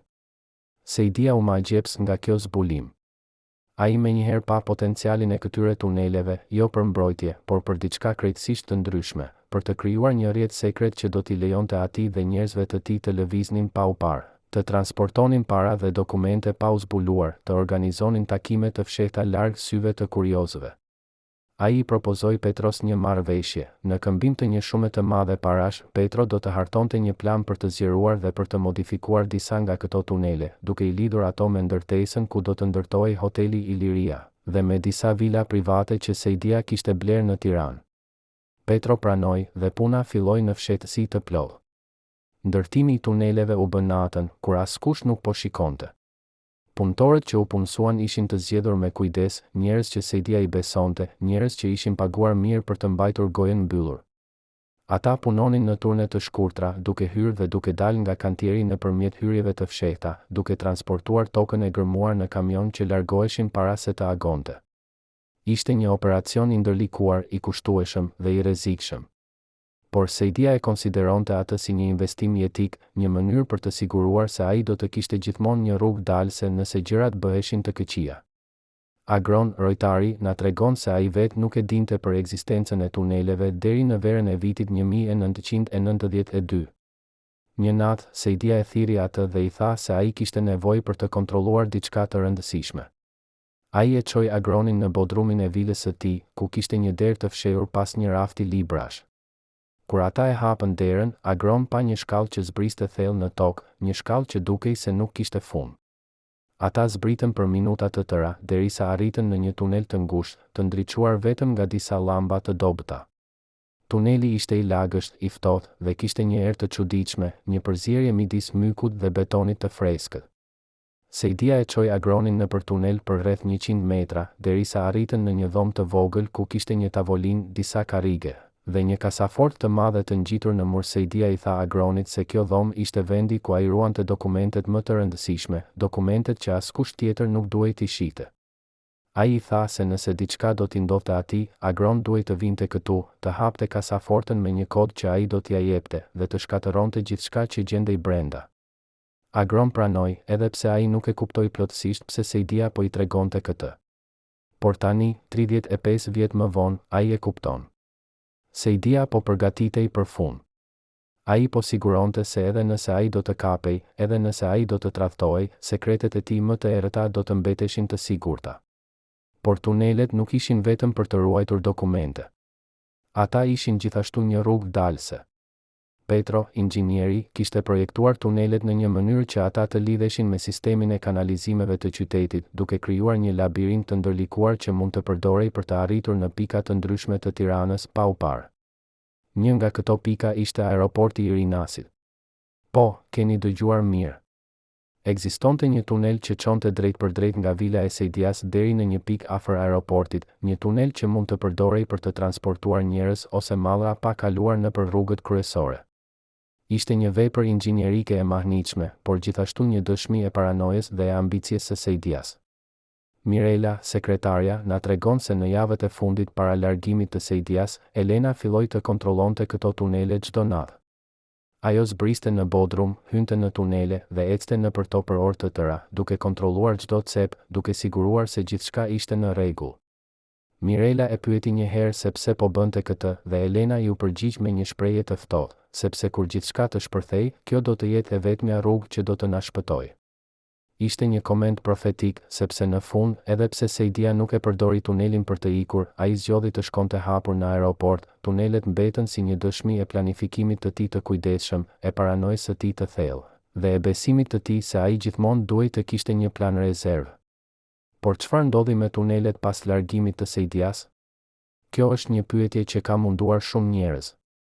Disa thonë se tunelet u mbyllën nga qeveria, se ato u mbushën me beton për të siguruar se askush nuk do t'i përdorte më. Të tjerë thonë se tunelet ende ekzistojnë, se ato janë të fshehura por të aksesueshme, se ka njerëz që i dinë dhe që i përdorin për qëllime të ndryshme. Dhe ka edhe ata që besojnë se tunelet janë bërë pjesë e një rrjeti më të gjerë kriminal, një rrjet që përdoret për trafikim, për kontrabandë, për veprimtari të tjera të palishme. Petro, inxhinieri, vdiq në vitin 2005 në një aksident që shumë njerëz e konsiderojnë të dyshimshëm. Ai po drejtonte makinën e tij në një rrugë malore kur makina doli nga rruga dhe ra në një gremin. Trupi i tij u gjet ditë më vonë dhe hetimi zyrtar konkludoi se ishte një aksident. Por familja e tij nuk e besoi kurrë këtë. Ata thanë se Petro ishte një shofer i shkëlqyer, se ai njihte atë rrugë si pëllëmbën e dorës, se nuk kishte asnjë arsye për të humbur kontrollin. Ata besojnë se ai u vra, ndoshta sepse ai dinte shumë, ndoshta sepse dikush donte të siguronte se sekretet e tuneleve do të vdisnin me të. Dhe kështu, tunelet e Hajdin Saidias mbeten një mister, një pjesë e historisë që nuk është kurrë zbuluar plotësisht. Ata janë një simbol i paranojës, i ambicjes, i dëshirës për kontroll. Ata janë një kujtesë se nën sipërfaqen e qytetit që ne shohim çdo ditë, ekziston një botë tjetër, një botë e fshehtë, një botë që shumica e njerëzve nuk e dinë dhe që ndoshta nuk do ta dinë kurrë. Por për ata që e dinë, për ata që kanë ecur nëpër ato tunele, për ata që kanë parë atë që fshihet në errësirë, historia e Hajdin Saidias nuk është thjesht një histori e një mashtrimi. Është një histori e një komploti, e një rrjeti, e një bote paralele që ekziston në hije dhe që ndikon në jetën tonë në mënyra që ne nuk mund t'i imagjinojmë. A ekzistojnë ende këto tunele? A përdoren ato edhe sot?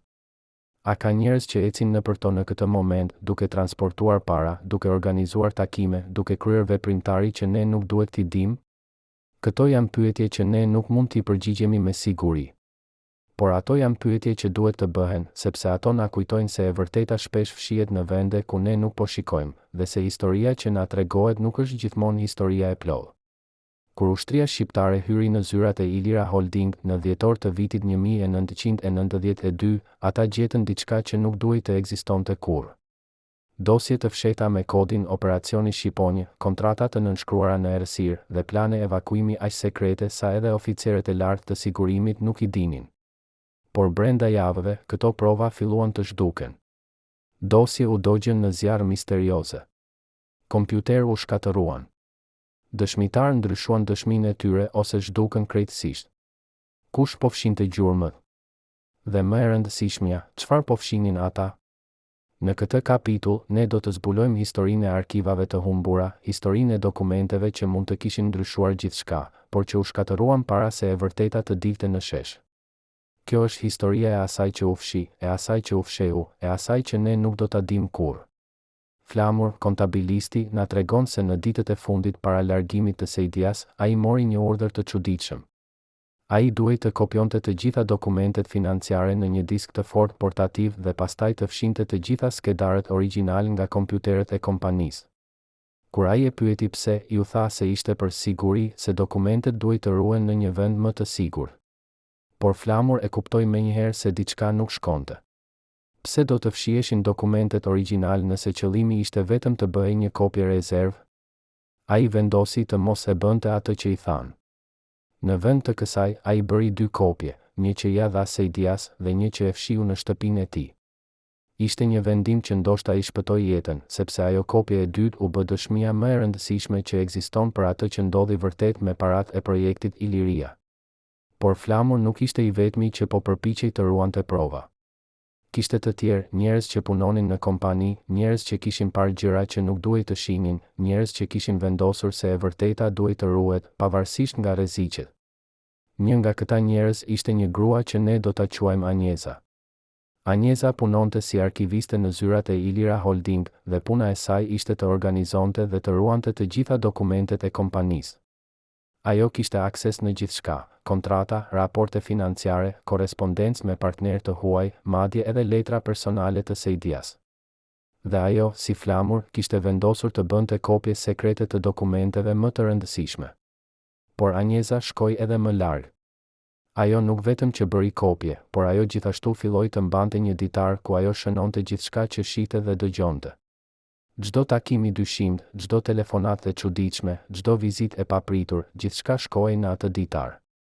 Ajo e bënte këtë jo sepse ajo donte të tradhtonte Sejdian, por sepse ajo ndjente se diçka e keqe po ndodhte dhe ajo donte të kishte një regjistrim të asaj që po ndodhte, në rast se një ditë do të ishte e nevojshme. Dhe ajo kishte të drejtë. Ditari i saj, që ajo e ruajti për 30 vjet dhe që ajo na e tregoi për herë të parë, është një dokument i jashtëzakonshëm, një dritare në botën e brendshme të Ilira Holding, një dëshmi e asaj që ndodhi vërtet në ato ditë të fundit para shpërthimit. Në ditar, Anjeza përshkruan një skenë që ndodhi në shtator të vitit 1992. Ishte një mbrëmje e vonë dhe ajo po punonte vonë në zyrë duke organizuar dosje. Papritur, ajo dëgjoi zëra që vinin nga zyra e Sejdias. Ajo u afrua me kujdes dhe dëgjoi një bisedë të ashpër midis Sejdias dhe dikujt tjetër, dikujt që ajo nuk e njihte. Burri tjetër po i thoshte Sejdias se ai kishte dështuar, se ai kishte premtuar rezultate dhe nuk i kishte dhënë, se partnerët ishin të zemëruar dhe po kërkonin përgjigje. Sejdia po përpiqej të shpjegonte, po përpiqej të negocionte, por burri tjetër nuk po dëgjonte. Ai tha, ju keni 2 zgjedhje. Ose ju largoheni tani dhe ne do t'ju lëm të jetoni, ose ju qëndroni dhe ne do t'ju eliminojmë. Zgjidhni. Anjeza ngriti në vend. Ajo nuk mund të besonte atë që po dëgjonte. Ajo qëndroi atje, e frikësuar dhe e paaftë për të lëvizur, derisa burri tjetër u largua dhe Sejdia mbeti vetëm në zyrë. Ajo e dëgjoi atë duke qarë, një tingull i dobët dhe i mbytur që e tronditi thellë. Por kjo nuk ishte e vetmja gjë që Anjeza regjistroi në ditarin e saj. Ajo gjithashtu përshkroi se si, në ditët që pasuan, filloi një operacion sistematik për të shkatëruar prova. Çdo ditë, dosje të tëra sillnin në Bodrum dhe digjinin në një furrë të madhe që ishte instaluar atje. Çdo ditë, kompjuter çmontoheshin dhe disjet e tyre të forta shkatëroheshin me çekiç. Çdo ditë, njerëz që kishin punuar në kompani largoheshin me shuma të mëdha parash dhe me kërcënime të qarta. Nëse ata flisnin, ata do të paguanin me jetën e tyre. Ishte një operacion i organizuar, i planifikuar, i ekzekutuar me precizion. Dhe qëllimi ishte i qartë, të sigurohej se asnjë provë nuk do të mbetej, se asnjë gjurmë nuk do të çonte te e vërteta, se historia e Ilira Holding do të vdiste me largimin e Sejdias. Por pavarësisht nga të gjitha përpjekjet, disa prova mbijetuan. kopjet që Flamur dhe Anjeza kishin bërë, ditari që Anjeza kishte mbajtur, dëshmitë që disa njerëz kishin dhënë në kushte anonimiteti, të gjitha këto formuan një mozaik të paplot, por të mjaftueshëm për të kuptuar se çfarë kishte ndodhur vërtet. Dhe kur këto prova u zbuluan vite më vonë, ato konfirmuan atë që shumë njerëz kishin dyshuar, se projekti Iliria nuk ishte thjesht një dështim, por një mashtrim i planifikuar. Një skemë e ndërlikuar që kishte për qëllim të vjedhte para nga shteti shqiptar dhe nga investitor privat dhe të transferonte ato para në llogari të fshehta jashtë vendit. Por edhe me këto prova, e vërteta e plot nuk u zbulua kurrë. Shumë dokumente ishin shkatëruar, shumë dëshmitar kishin vdekur ose kishin zhdukur, shumë gjurmë kishin u fshirë. Dhe kështu, historia e Ilira Holding mbetet një histori e paplot, një enigmë që nuk do të zgjidhet kurrë plotësisht. Ne dim disa gjëra, por jo gjithçka. Ne kuptojmë disa aspekte, por jo të gjithë. Ne shohim disa pjesë të mozaikut, por jo imazhin e plotë. Dhe kjo është ndoshta pjesa më frustruese e kësaj historie, se pavarësisht nga të gjitha përpjekjet për të zbuluar të vërtetën, e vërteta mbetet e fshehtë, e mbrojtur nga një murheshtjeje që duket se nuk mund të thyet. Por pse është kjo e rëndësishme? Pse duhet të na interesoj se çfarë dokumentesh u shkatëruan, se çfarë sekretesh u fshehu? Përgjigjja është e thjeshtë, sepse pa të vërtetën, ne nuk mund të mësojmë nga e kaluara. Pa të vërtetën, ne jemi të dënuar të përsërisim të njëjtat gabime, të bijem në të njëjtat grack, të mashtrohemi nga të njëjtët njerëz. Historia e Ilira Holding nuk është vetëm një histori e së kaluarës. Është një paralajmërim për të ardhmen. Është një mësim për atë që ndodh kur ne lejojmë që e vërteta të fshihet, kur ne lejojmë që sekretet të ruhen, kur ne lejojmë që njerëzit e fuqishëm të veprojnë pa pasoja.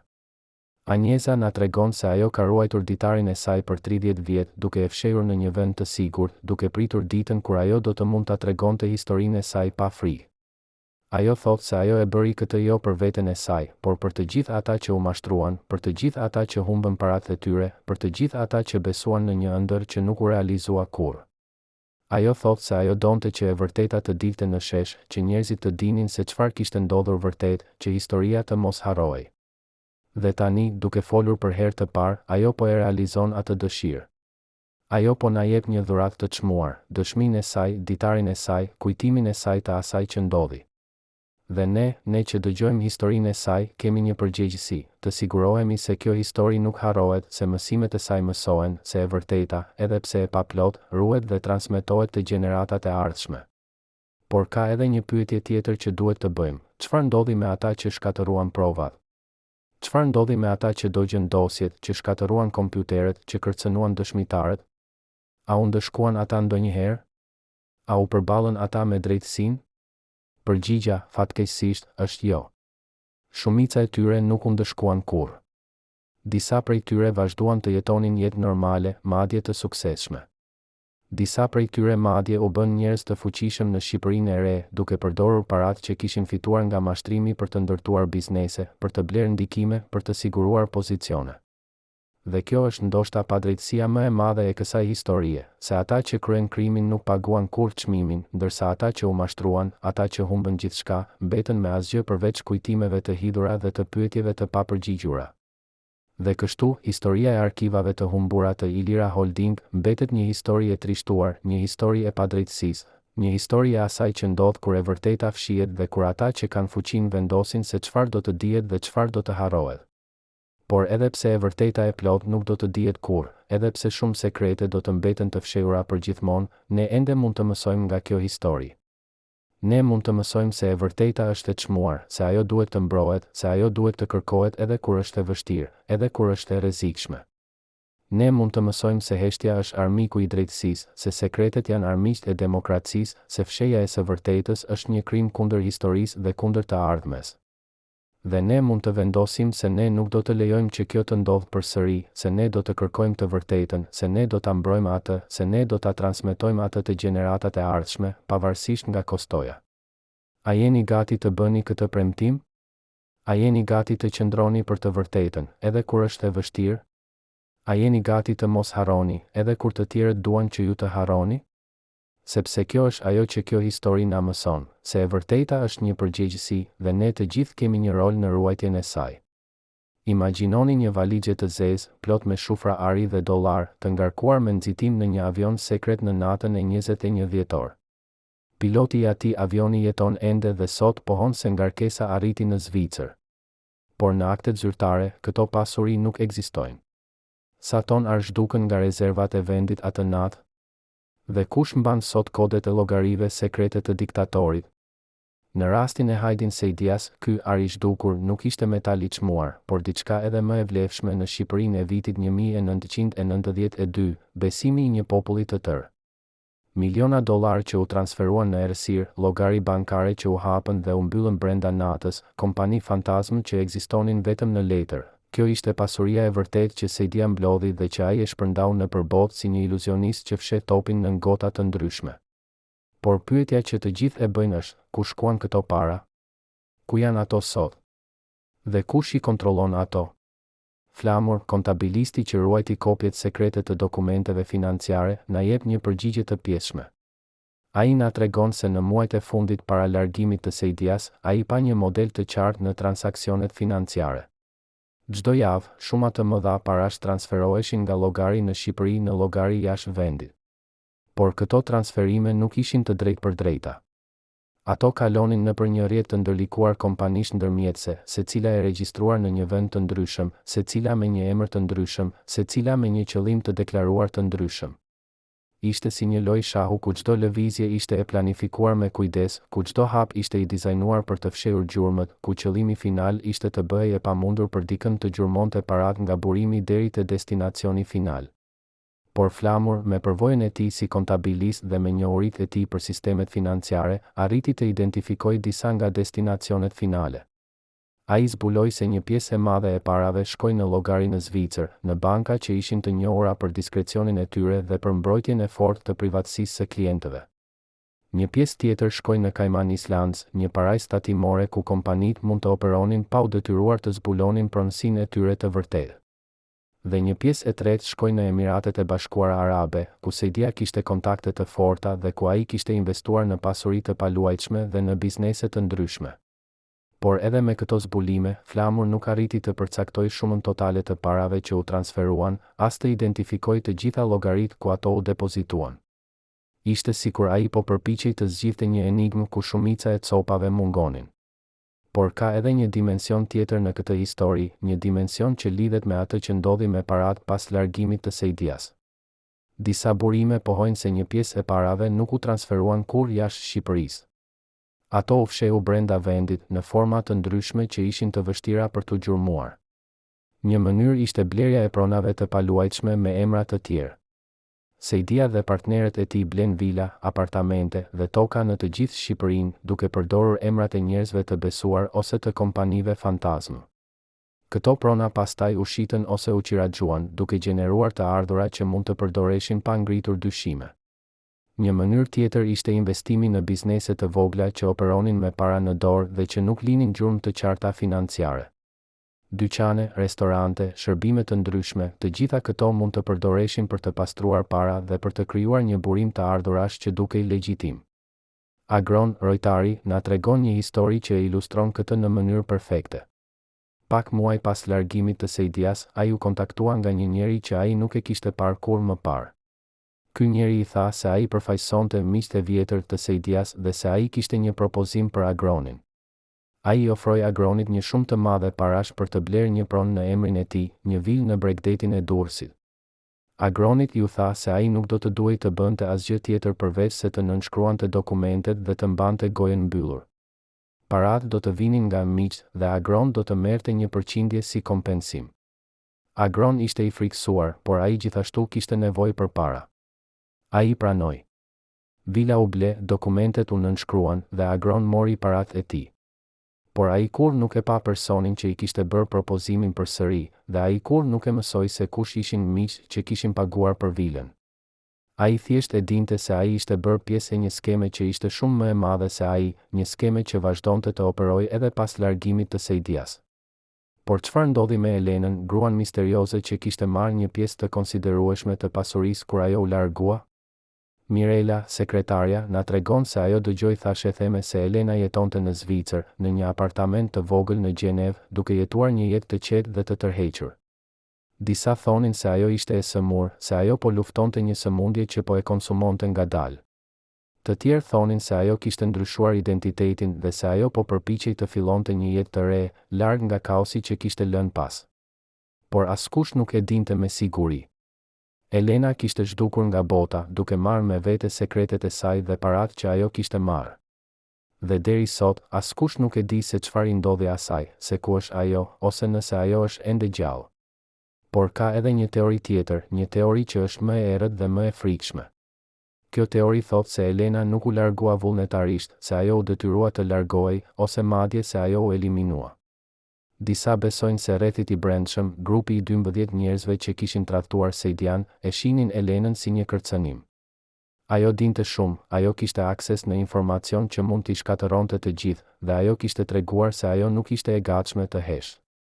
Kështu që ata vendosën ta eliminonin atë, ose të paktën ta detyronin të largohej në një mënyrë që ajo nuk do të mund të fliste kurrë.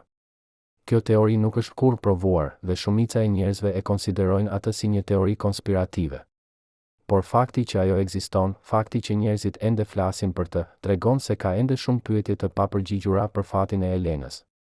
Dhe kështu, historia e arit të zhdukur të Hajdin Sejdias mbetet një mister. Ne dim se miliona dollar u transferuan, ne dim se ato shkuan në vende të ndryshme, ne dim se ato u përdorën për qëllime të ndryshme. Por ne nuk dim shumën totale, ne nuk dim të gjitha llogaritë, ne nuk dim të gjithë njerëzit që ishin të përfshirë.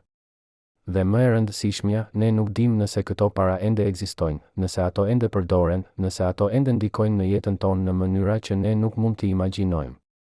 Kjo është trashëgimia e Hajdin Sejdias, jo vetëm një grop në zemër të Tiranës, por edhe një rrjet i fshehtë pasurie dhe ndikimi që vazhdon të ekzistojë në hije, duke na kujtuar se e kaluara nuk vdes kurrë plotësisht, se sekretet nuk zhduken kurrë plotësisht, se ajo që ndodhi një herë mund të ndodhë përsëri nëse ne nuk jemi vigjilentë.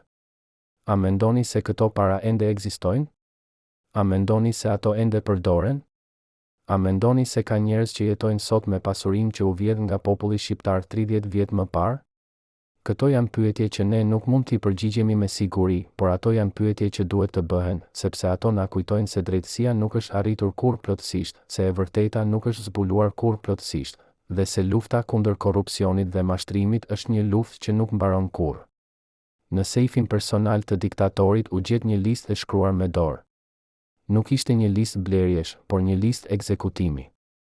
15 emra të gjeneralëve dhe të afërmve që duhej të eliminoheshin pas festave. Kjo copë letre shpjegon gjithçka. Kur gjeneralet pan listën, ata kuptuan, ose ai, ose ne. A ishte tradhtia e tyre një akt heroizmi apo thjesht një luftë e dëshpëruar për mbijetesë?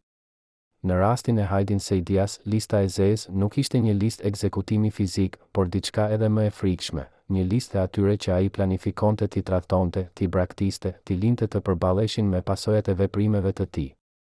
Kjo listë u zbulua në ditarin personal të Sejdias, në një hyrje të datës 10 shtator 1992, vetëm 2 javë para largimit të tij. Në këtë hyrje, ai shkroi emrat e njerëzve që ai konsideronte si problematik, njerëz që ai mendonte se mund ta tradhtojnë, njerëz që ai donte t'i largonte nga rrethit i tij para se të ishte shumë vonë. Lista përmbante 12 emra, dhe çdo emër kishte një shënim të shkurtër pranë tij. Disa shënime ishin të thjeshta, shumë i rrezikshëm, nuk i besohet, duhet të largohet. Të tjera ishin më specifike, e di shumë për llogaritë në Zvicër, ka kopje të dokumenteve, mund të flasë me autoritetet. Ishte një dokument i frikshëm, një dëshmi e paranojës së thellë të Sejdias, e besimit të tij se të gjithë rreth tij ishin armiq të mundshëm, e vendimit të tij për të vepruar para se të ishte shumë vonë. Por ajo që është edhe më e frikshme është se disa nga emrat në atë listë ishin njerëz që Sejdia i konsideronte si miqtë e tij më të afërt, njerëz që kishin qenë me të që nga fillimi, njerëz që kishin rrezikuar gjithçka për të. Dhe tani, ai po planifikonte t'i tradhtonte ata, t'i braktiste ata, t'i linte ata të përballeshin me pasojat vetëm. Agron Rojtari ishte një nga emrat në atë listë. Kur ai e mësoi këtë vite më vonë, ai nuk mund ta besonte. Ai kishte qenë besnik ndaj Sejdias deri në fund, ai kishte bërë gjithçka që ishte kërkuar, ai kishte mbajtur sekretet e tij edhe kur ishte e rrezikshme. Dhe megjithatë, Sejdia e kishte konsideruar atë si një kërcënim, si dikë që duhej të largohej. Shënimi pranë emrit të Agronit thoshte, e di shumë për tunelet, mund të flas. Ishte një tradhtim i thellë, një tradhtim që Agron nuk e kishte pritur kurrë. Dhe ai na tregon se kur ai e mësoi këtë, ai ndiu një përzierje emocionesh, zemërim, zhgënjim, por edhe një lloj lehtësimi. Sepse ai kuptoi se ai kishte bërë zgjedhjen e duhur duke mos qenë plotësisht besnik, duke mbajtur sekretet e tij, duke ruajtur kopjet e dokumenteve. Nëse ai do të kishte qenë plotësisht i hapur me Sejdian, nëse ai do t'i kishte treguar atij gjithçka që ai dinte, ai ndoshta do të kishte qenë një nga ata që do të eliminoheshin. Por çfarë do të thoshte eliminim në kontekstin e Sejdias? Apo planifikonte ai vërtet të vriste njerëzit në atë listë? Apo ai thjesht po planifikonte t'i largonte ata, t'i braktiste ata, t'i linte ata pa mbështetje? Flamur, kontabilisti, na jep një perspektivë interesante. Ai thot se Sejdia nuk ishte një njeri i dhunshëm në kuptimin fizik. Ai nuk kishte histori dhune, ai nuk kishte treguar prirje për të dëmtuar njerëzit fizikisht. Por ai ishte një njeri që ishte i gatshëm të shkatëronte njerëzit në mënyra të tjera, duke i braktisur ata, duke i lënë ata pa para, duke i ekspozuar ata ndaj rreziqeve, duke i tradhtuar ata në momentet më kritike. Kështu që eliminimi në listën e tij ndoshta nuk do të thoshte vdekje fizike, por vdekje sociale, ekonomike, profesionale. Do të thoshte të lësh njerëzit të përballeshin me pasojat e veprimeve që ata kishin kryer në emrin e tij, ndërsa ai vetë do të largohej i sigurt dhe i mbrojtur. Por lista gjithashtu zbuloi diçka tjetër, diçka që ndryshoi mënyrën se si ne e kuptojmë historinë e Sejdias. Ajo zbuloi se ai e dinte që nga fillimi se projekti do të dështonte, se ai e dinte se ai do të duhej të largohej, se ai e dinte se ai do të duhej të tradhtonte njerëzit që kishin besuar tek ai. Kjo nuk ishte një vendim i marrë në panik në minutat e fundit. Kjo ishte një plan i menduar me kujdes, i zhvilluar gjatë muajve, i ekzekutuar me precizion. Sejdia nuk ishte një viktime e rrethanave, ai nuk ishte një njeri që u kap nga ngjarjet. Ai ishte një arkitekt i fatit të tij, një njeri që e dinte se çfarë po bënte dhe që kishte vendosur se ai do të shpëtonte, pavarësisht nga kostoja për të tjerët. Dhe kjo na çon te pyetja qendrore e kësaj historie. A ishte Hajdin Sejdia një hero apo një villajn? A ishte ai një vizionar që u tradhtua nga një sistem i korruptuar, apo një mashtrues që shfrytëzoi një popull të pafajshëm? Përgjigja, natyrisht, nuk është e thjeshtë. Ai ishte të dyja dhe asnjëra. Ai ishte një njeri kompleks, me motivime të ndërlikuara, me virtyte dhe me të meta.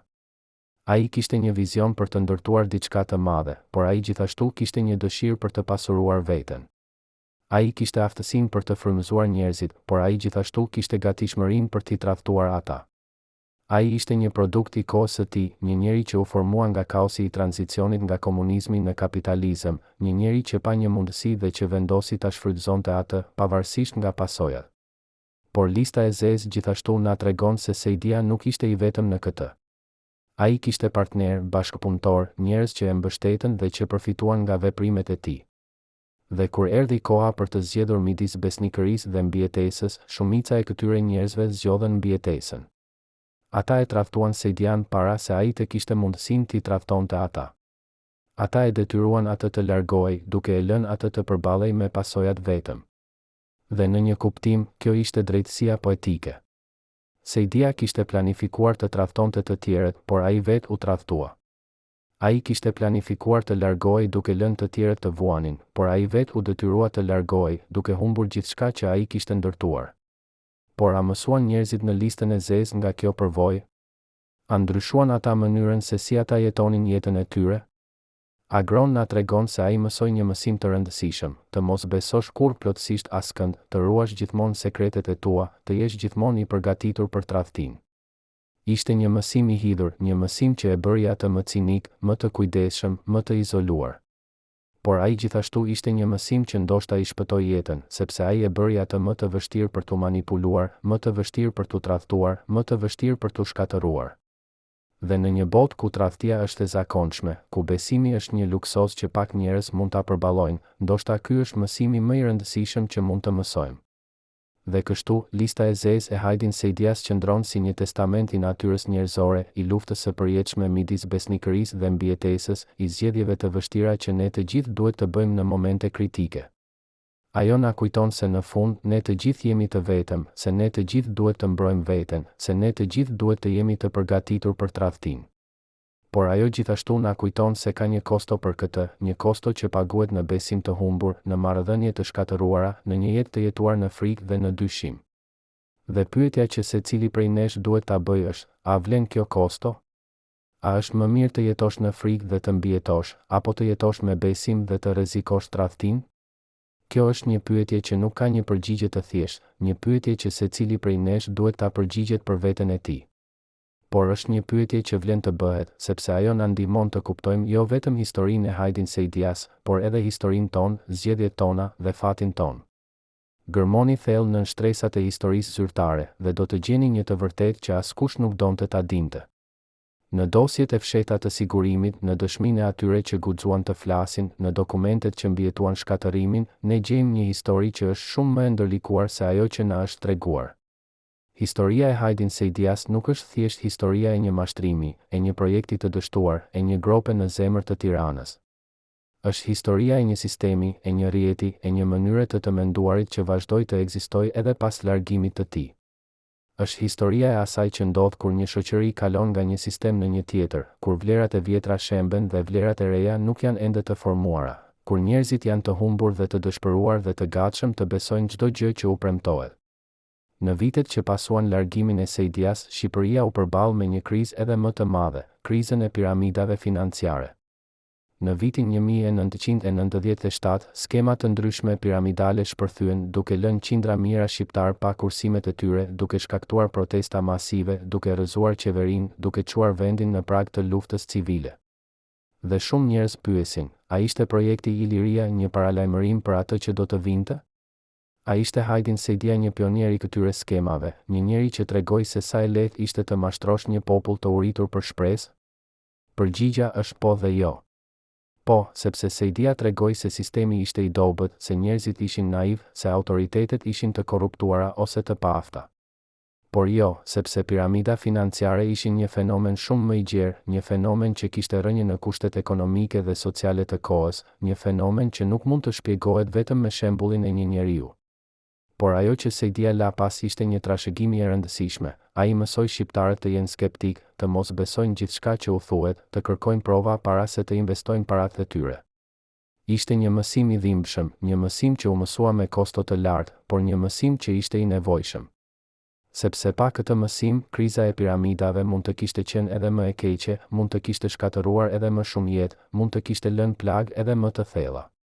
Dhe në këtë kuptim, Sejdia, pavarësisht nga të gjitha krimet e tij, pavarësisht nga të gjitha gënjeshtrat e tij, luajti një rol në edukimin e një populli, në pjekjen e një shoqërie, në transformimin e një vendi. Por a justifikon kjo atë që ai bëri?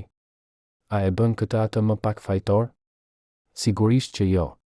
Sejdia ishte një mashtrues, një njeri që vjedhi miliona dollar, një njeri që tradhtoi besimin e mirë a njerëzve, një njeri që la pas një trashëgimi turpi dhe dështimi. Por ai gjithashtu ishte një simptom e një sëmundjeje më të thellë, një shenjë e një sistemi që nuk funksiononte, një pasqyrë e një shoqërie që po luftonte për të gjetur rrugën e saj. Dhe në këtë kuptim, faji nuk është vetëm i tij. Faji është gjithashtu i atyre që e lejuan atë të vepronte, i atyre që e mbështetën atë, i atyre që mbyllën syt ndaj shenjave të paralajmërimit, i atyre që zgjodhen të besonin në vend që të pyesnin. Anjeza, arkivistja që ruajti ditarin e saj për 30 vjet, na tregon se ajo shpesh mendon për atë që ajo mund të kishte bërë ndryshe.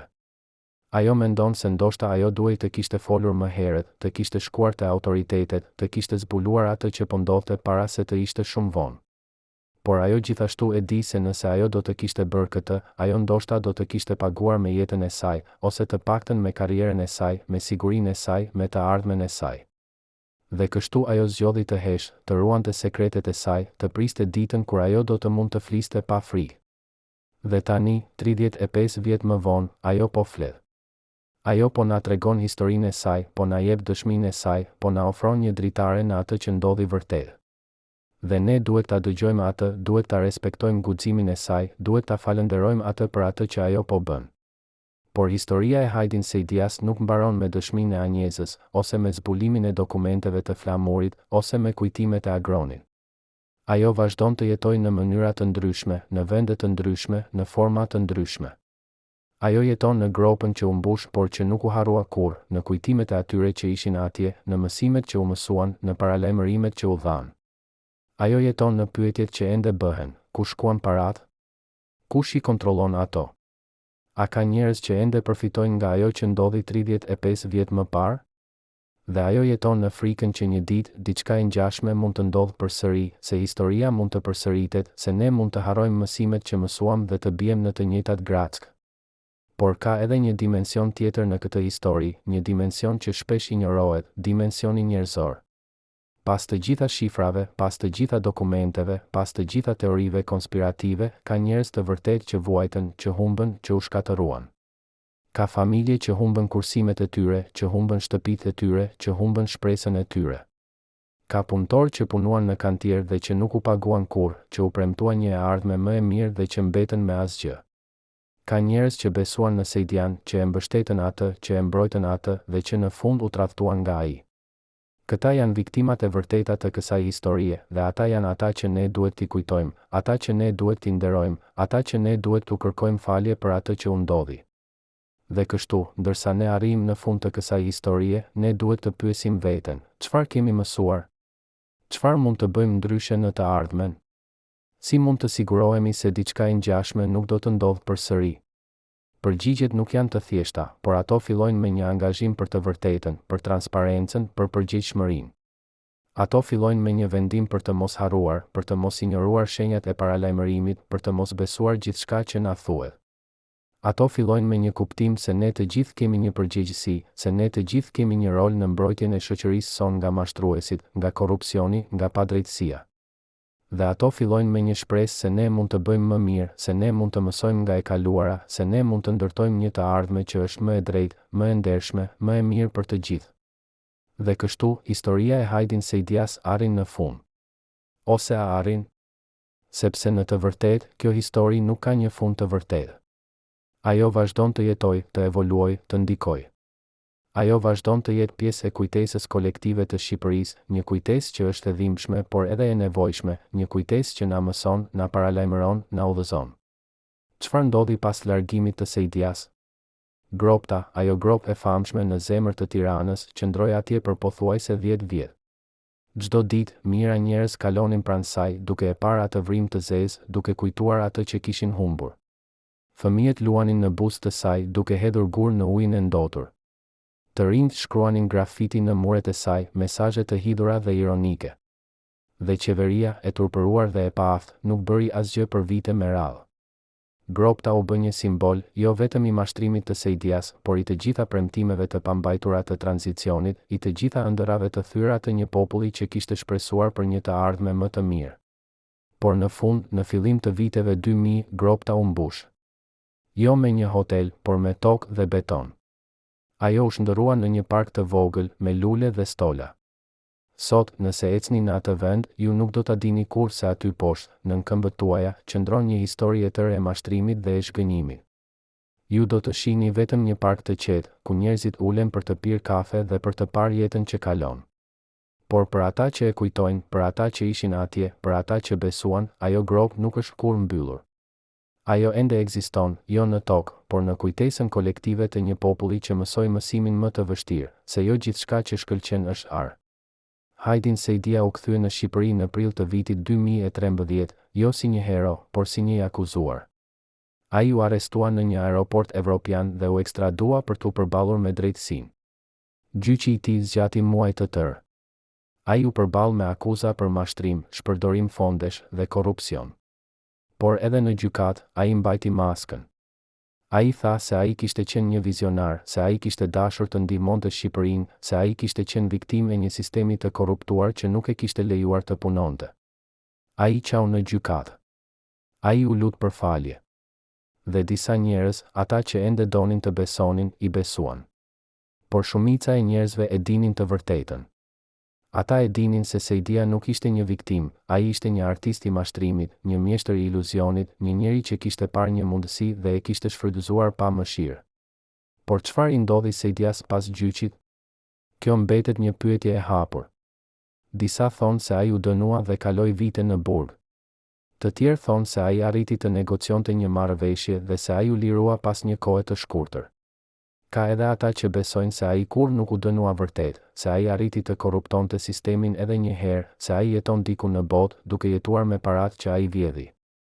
E vërteta, si gjithmonë, është e vështirë për t'u gjetur. Por ajo që është e qartë është se Saidia, pavarësisht nga fati i tij personal, la pas një trashëgimi që do të jetojë përgjithmonë. Dhe çfarë për rrethit e brendshëm, ata 12 njerëz që e tradhtuan Saidian? Ku janë ata sot?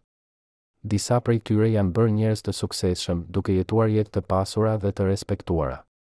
Të tjerë kanë zhdukur duke jetuar në anonimitet, duke fshehur të kaluarën e tyre. Dhe disa, sipas disa burimeve, kanë vdekur në rrethana të dyshimta, duke marrë sekretet e tyre në varr. Por pavarësisht nga fati i tyre individual, ata të gjithë ndajnë një përgjegjësi të përbashkët për atë që ndodhi, një përgjegjësi që nuk mund të fshihet, që nuk mund të harrohet, që nuk mund të falet plotësisht. Por historia e Hajdin Saidias nuk është vetëm një histori e së kaluarës. Ajo është gjithashtu një paralajmërim për të ardhmen. Sepse kushtet që lejuan Saidian të vepronte, naiviteti i një populli, dobësia e institucioneve, korrupsioni i sistemit, këto kushte ende ekzistojnë në shumë vende, përfshirë Shqipërinë. Dhe derisa këto kushte të ndryshojnë, derisa ne të ndërtojmë institucione më të forta, derisa ne të edukojmë popullin ton për të qenë më skeptik dhe më kritik, rreziku i një Saidie tjetër do të mbetet. Dhe kjo është arsyeja pse kjo histori duhet të tregohet, pse ajo duhet të mbahet gjallë, pse ajo duhet të transmetohet te gjeneratat e ardhshme. Por le të mos harrojmë gjithashtu se pas kësaj historie të errët, ka edhe shenja shprese. Shqipëria e sotme nuk është Shqipëria e vitit 1991. Vendi ka evoluar, ka mësuar, ka rritur. Institucionet janë më të forta, njerëzit janë më të edukuar, shoqëria është më e pjekur. Ka ende probleme, ka ende sfida, ka ende korrupsion dhe padrejtësi. Por ka edhe progres, ka edhe shpresë, ka edhe një vizion për një të ardhme më të mirë. Dhe kjo është ajo që ne duhet të mbajmë në mend ndërsa ne reflektojmë mbi historinë e Hajdin Saidias, se e kaluara na mëson, por ajo nuk na përcakton. Ne mund të zgjedhim të mësojmë nga gabimet tona, të ndërtojmë mbi sukseset tona, të krijojmë një të ardhme që është më e drejtë, më e ndershme, më e mirë për të gjithë. Dhe kështu, ndërsa ne mbyllim këtë kapitull të historisë shqiptare, le të bëjmë një premtim, të mos harrojmë kurrë atë që ndodhi, të mos injorojmë kurrë mësimet që mësuam, të mos lejojmë kurrë që historia të përsëritet. Le të jemi vigjilent, le të jemi kritik, le të jemi të fortë. Le të ndërtojmë një shoqëri ku mashtruesit si Hajdin Saidia nuk mund të lulëzojnë, ku e vërteta vlerësohet mbi gënjeshtrat, ku drejtësia mbizotëron mbi korrupsionin. Kjo është trashëgimia që ne duhet t'u lëmë fëmijëve tanë, kjo është përgjegjësia që ne duhet ta marrim mbi vete, kjo është shpresa që ne duhet ta mbajmë gjallë. Gropta u mbyll, por kujtimi jeton.